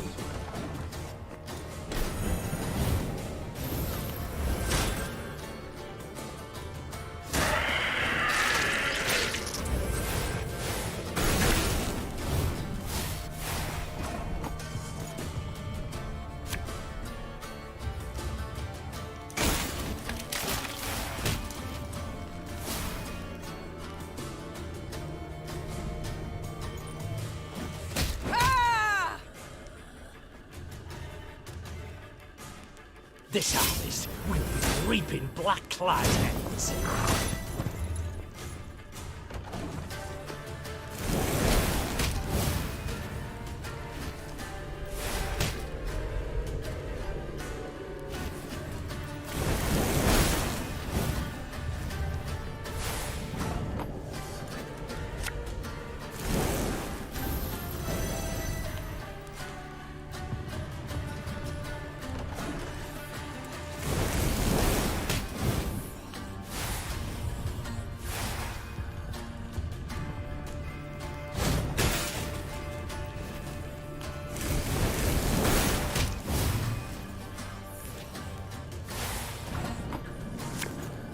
So much anger and suffering.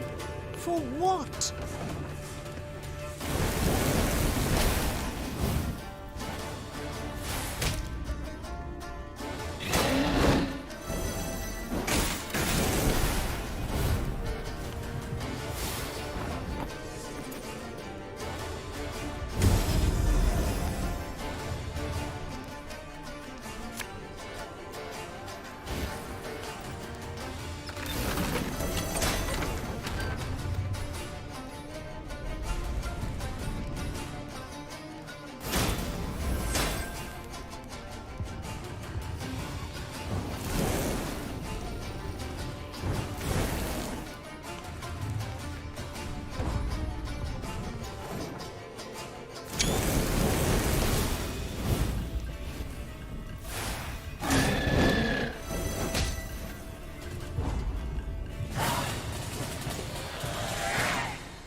Meve rode on in silence, endeavoring to work out the length of her exile thus far. A scout's call tore her from her reverie. Your Grace! You must see this! With a grave mien, the soldier indicated a track in the snow. The hobnail boot print was all too familiar. Meve had seen it before, upon Lyria's sandy tracks, and midst the ashes to which Edern had been turned. Nilfgaardian footmen. Seethed Meve. Marched through of late. Interrupted Gascon. A day, perhaps 2 days past. The scouts had learned a Nilfgaardian caravan with an armed escort had recently arrived in Mahaka. The invaders had brought with them chests brimming with gold and jewels, then exchanged these for the finest Mahakaman-forged swords and spears. A scout gave Meve one of the coins the Blackclads had used for payment. Upon the coin's back, the Lyrian eagle. They pay with gold from my vault. The Queen said through gritted teeth. For arms that will cut down my fighting men and subjects. We might yet pursue and hunt them down, said Reynard, a spark in his eye. And make certain Ed Dahi never lays hands on those weapons. You might, I can. Piped up Gabor, who had been listening to their exchange. But you might also recall, we Mahakamans are neutrals who assure all guests within our borders safety. True, formally speaking, the Nilfgaardians have passed outside them, but attack him a stone's throw from our gates, and you'll see Brewer's rage come out his ears as steam, and out his arse as fire.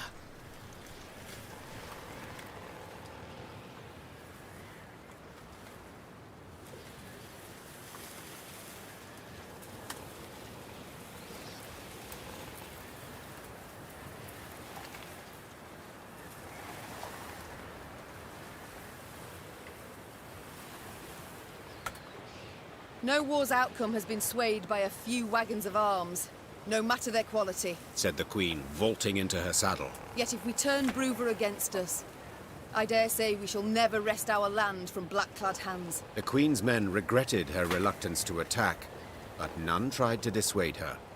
They knew her too well.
There's been a mistake.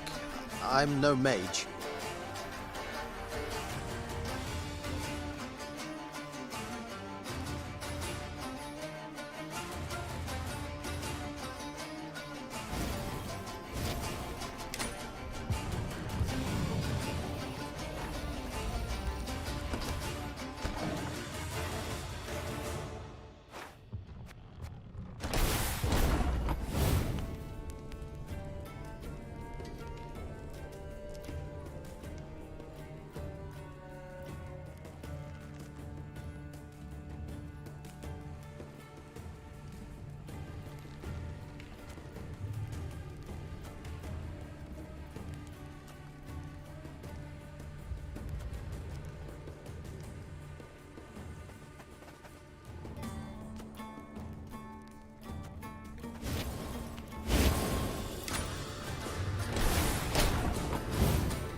Gonna need 3 buckets of nails and a tub full of pegs.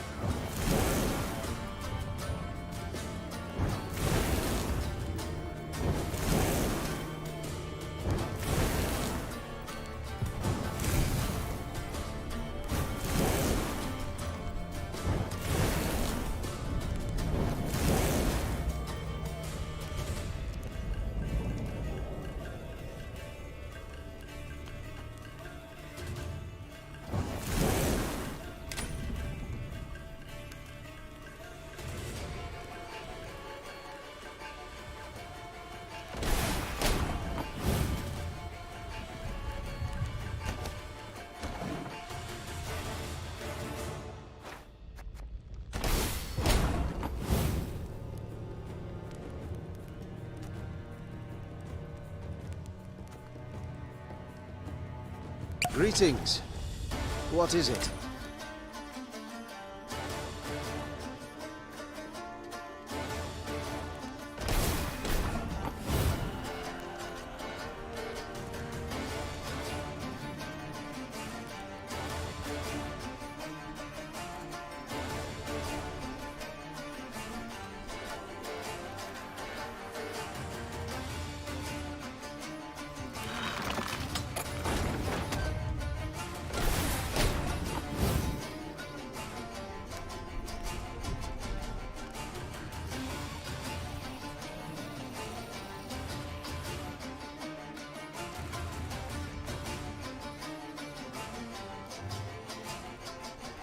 Stop your yapping and start digging.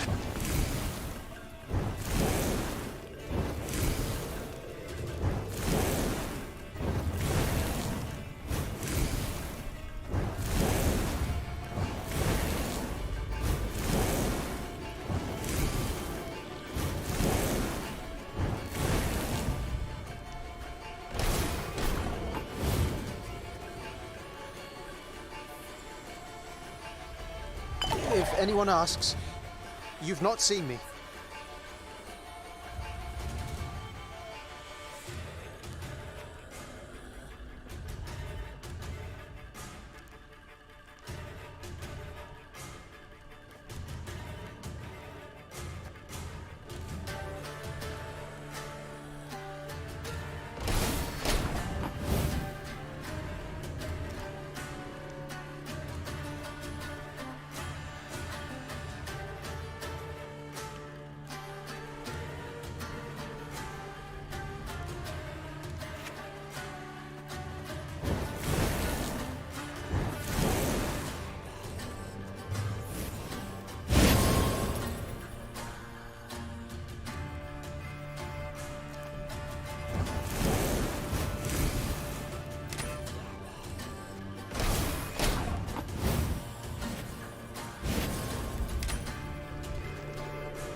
If anyone asks, you've not seen me.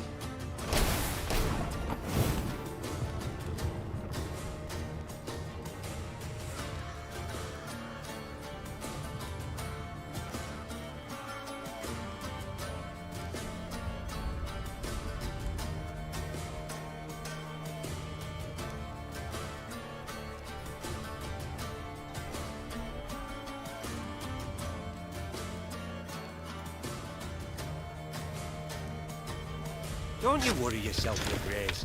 We'll get her done in no time.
Greetings.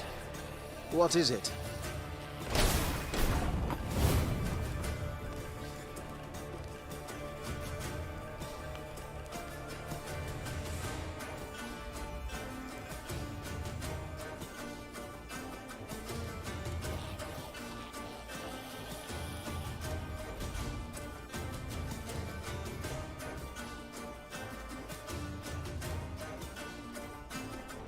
If anyone asks, you've not seen me.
If anyone asks, you've not seen me.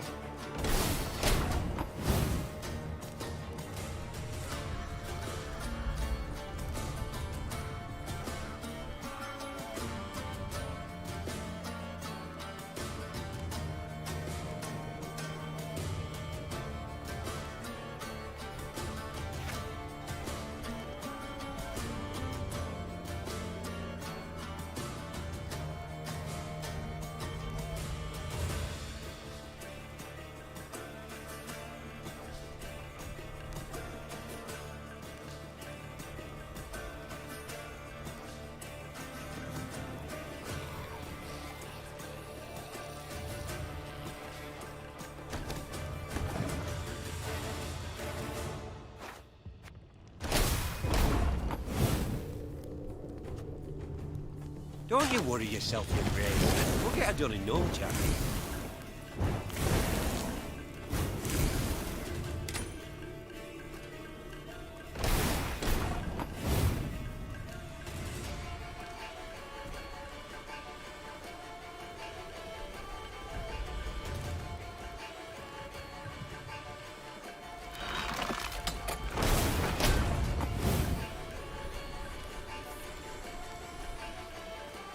There's been a mistake.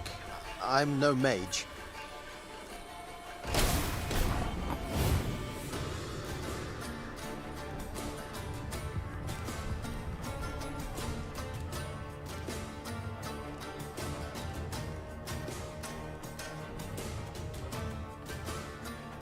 Greetings. What is it?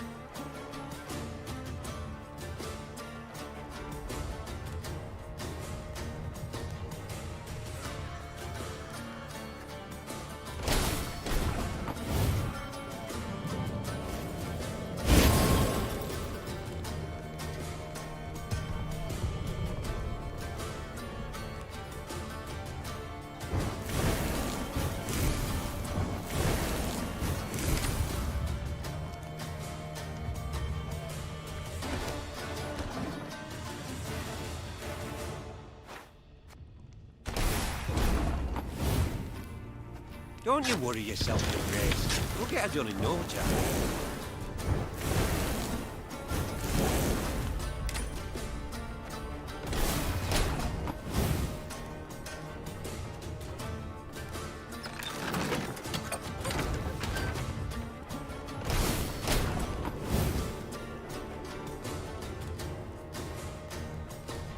If anyone asks, you've not seen me.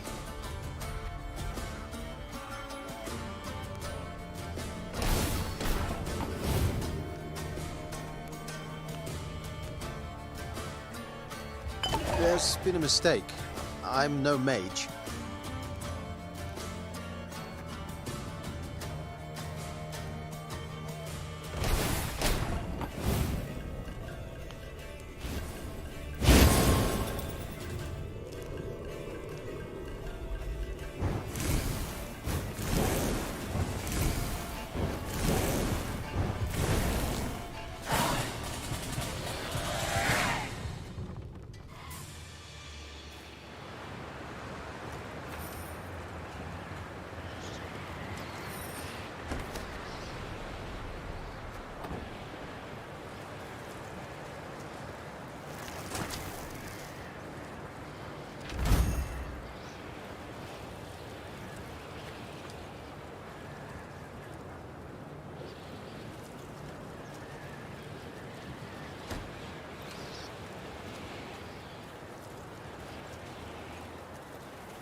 We shan't pass this way. Oh, Reynard, whatever would we do without you? Plummet off the cliff like lemmings, no doubt.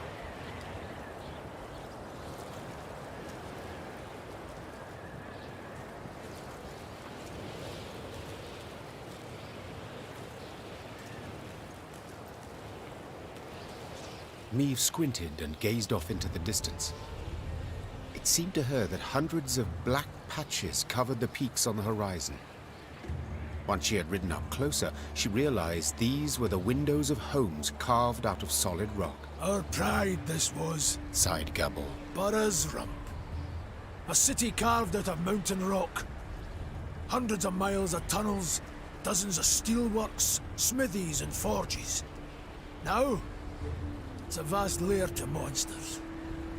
They ooze from underground, weave their nests, hatch their young, and when hunger hits them in the gut, they prowl down into the pass.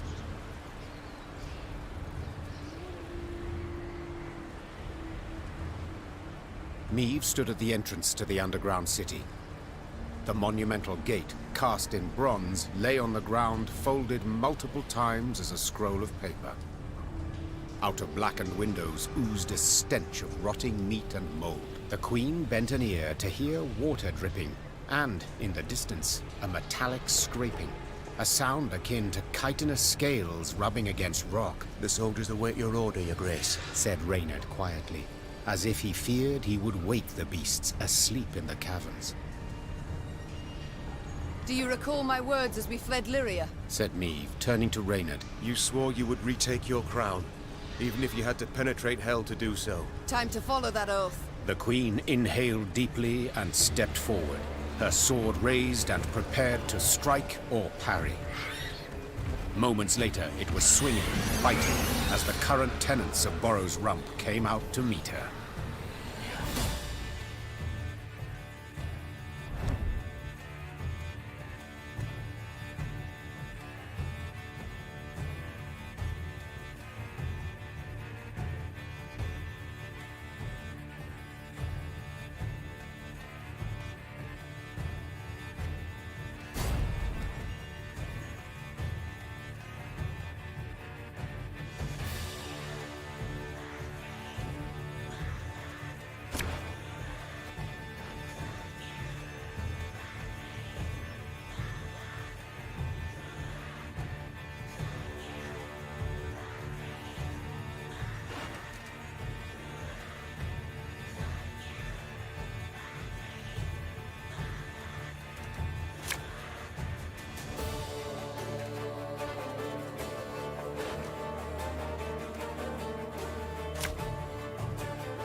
This stench is foul.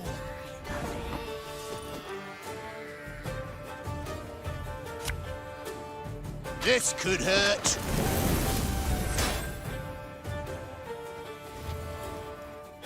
Greetings. What is it? Ah, damn it! They're hatching! Place is about to swarm with creepers!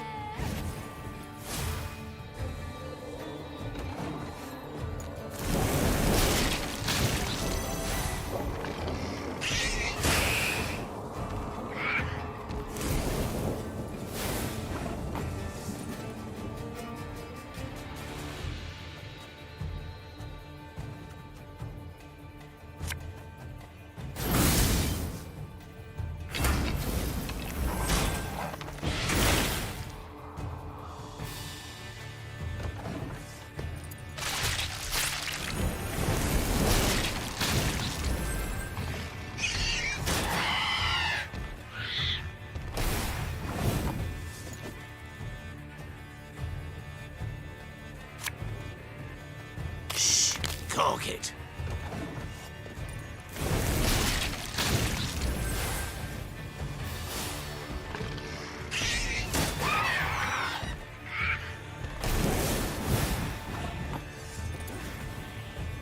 And just when you thought things were about to get dull.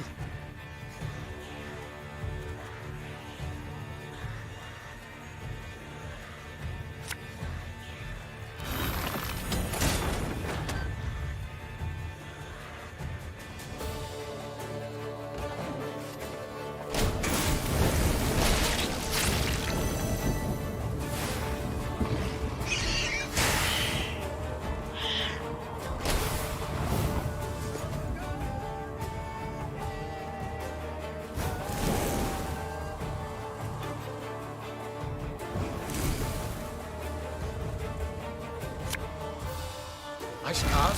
No, they don't hurt.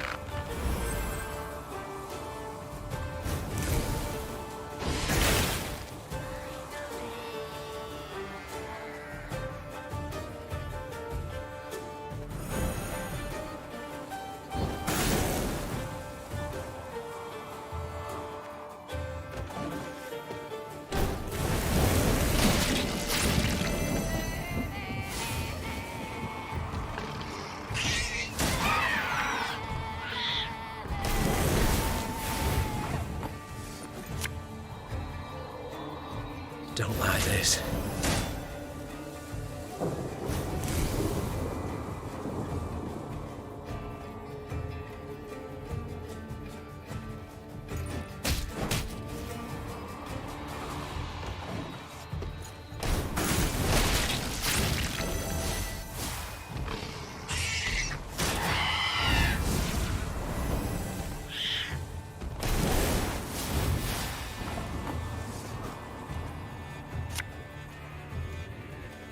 cursed traitors.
Have it the white of an eye from half a league away.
This way!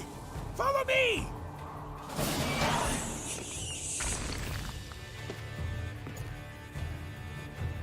Though wounded, Meve approached the Shaelmar, which lay writhing on the ground. She then ran her sword through its heart, finishing it. Yet so spent was she that she lacked the strength to pull her blade from between the plates of the chitinous armor. The beast near took me. She whispered. It was very close.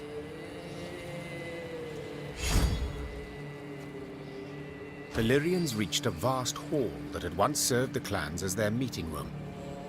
The stone benches were covered in sticky slime and insectoid eggs, while bats of varying size hung from the crystal chandeliers. Gascon rummaged through old, weathered bones, surely hoping to find something of value. Gabor, in turn, was at a shut and locked door, grappling with it as if it were a deadly beast. The door finally gave way with a sigh, and the dwarf raised his arms in a triumphant gesture. It's a storeroom. Should hold miners' tools aplenty, he said, enthused. Some barrels of alchemical brews in here too. Lucky there's no sign of moisture. They haven't soaked through. All we've got to do is roll them out into the corridor and set a bit of fire to them. And woof! We'll have sealed the beasts off from the pass once and for all. Meve treated the dwarves' instructions as hallowed. Soon after, the mountains trembled from a powerful explosion. Rubble came down and blocked the tunnels. They say the plumes of smoke escaping the window openings in the rock could be seen as far as Aldersburg.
Dark clouds hovered over the horizon, and a strong gale snapped their banners. Damn it, a storm's coming.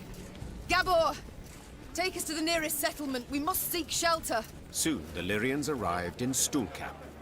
The town square proved full of folk. Several dozen dwarves, laden with large sacks and satchels, stood about in smaller groups.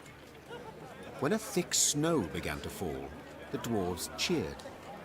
Tears streamed down the cheeks of several, but Meve could not tell if they issued from some fortuitous occurrence, or if the strong wind had wrung moisture from their eyes. What is it we witness? Why do they rejoice at a snowstorm? Asked Meve, pulling her hood over her head. Well, the Blizzard's good cause to postpone their expedition by another day. Gabor responded. See, they've been conscripted by drawn lots to be settlers. Found homes in a village in Blackbrook Vale. 7 expeditions have gone that way already, and none survived longer than a year. Valley's cursed. No two ways about it. Intrigued, Meve proceeded to speak with the settlers' leader. He confirmed Gabor's claim. He had buried many a previous colonist. All had been abnormally thin, pale, prematurely greyed, as if some wraith had drawn the lifeblood out of them. Once the dwarf had finished his tale, he gripped the Queen's hand firmly, and promising a generous reward, begged that she and her Lyrians accompany the expedition to Blackbrook Valley. Tain't far.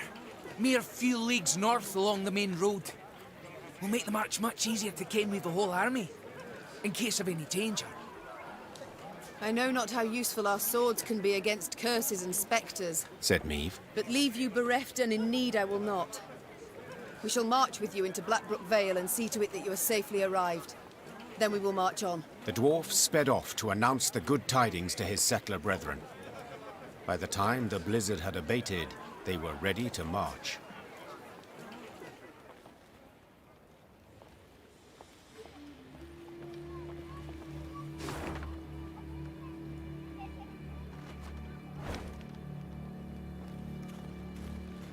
Be bold. Take on challenges, risks even. But before you set out to do anything, buy yourself some proper insurance. Always darkest for the dawn. Or when the last candle in the mine goes out. Waiting's painful. Forgetting's painful. But an arse dragged across cinders is the worst kind of suffering. Fall down 7 times, get a bait. Then clobber the dunderhead who keeps shoving you. Be bold.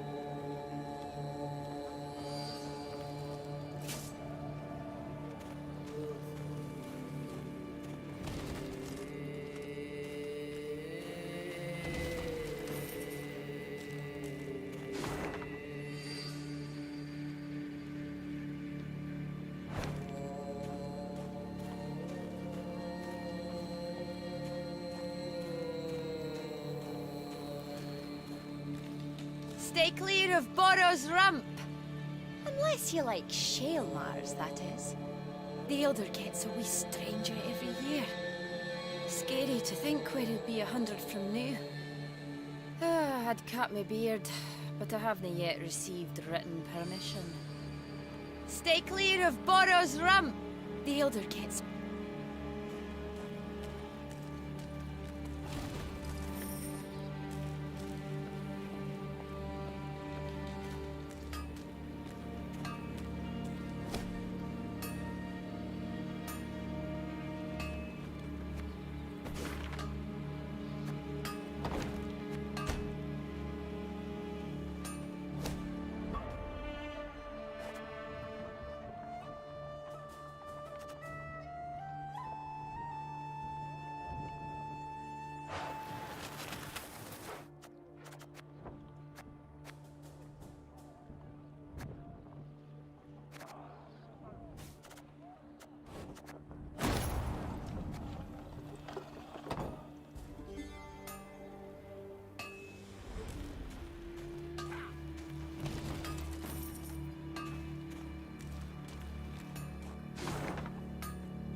This could hurt.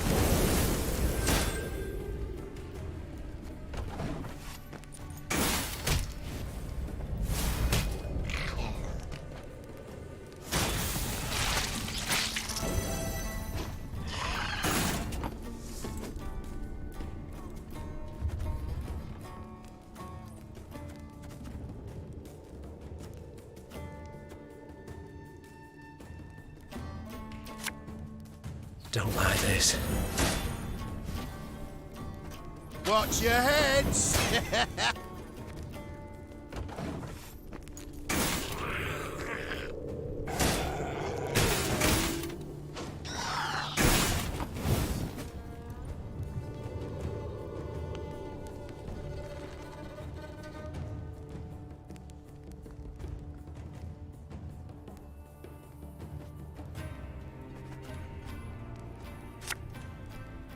Arbalist to your command.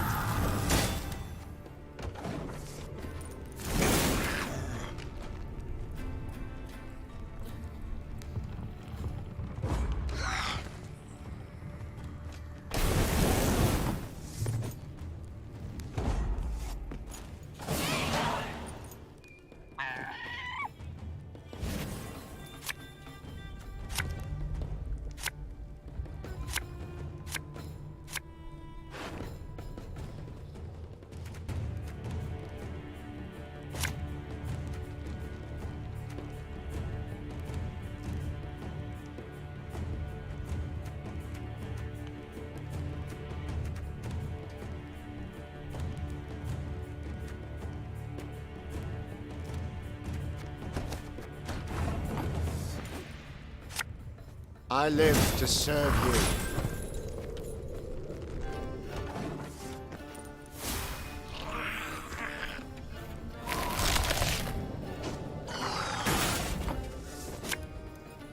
Cursed traitors.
God save the Queen!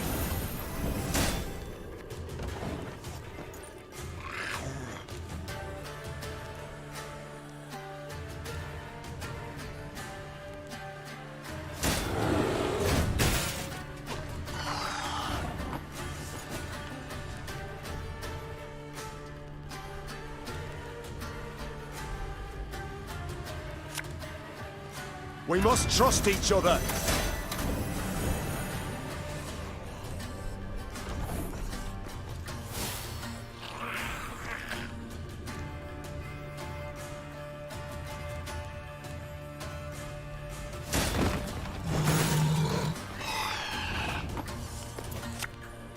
And just when you thought things were about to get dull.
Meve had stopped and was removing packed ice from her mare's fetlocks when Gabor Zigrin approached.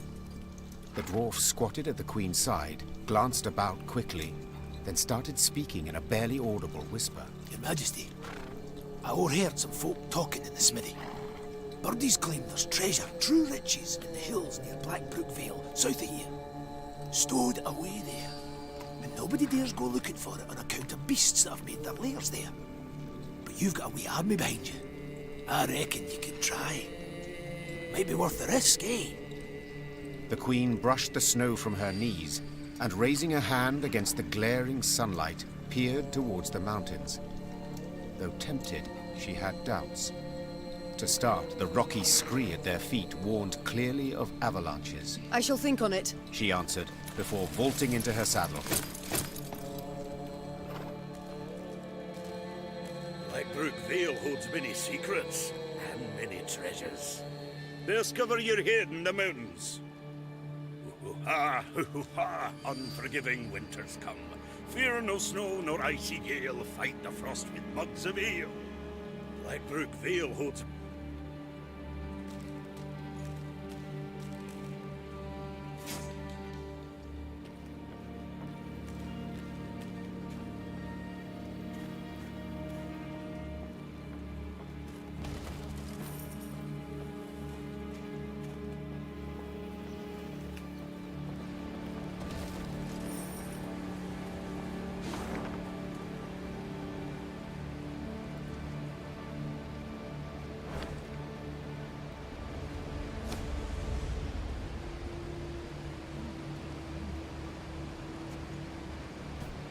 Following is proclaimed by formal decree of the Elder.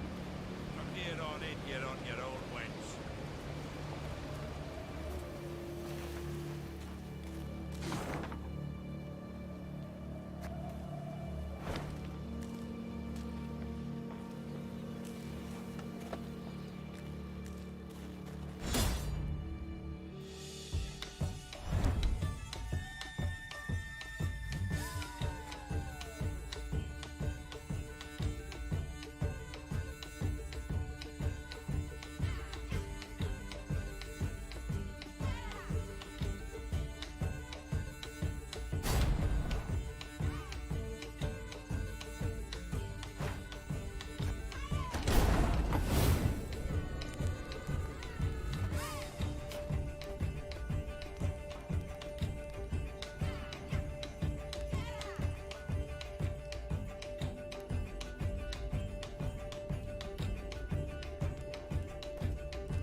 Impossible. I can't believe it. Gascon, he drank a dwarf under the table. I've said it before, I think, dear Reynard. You simply underestimate him.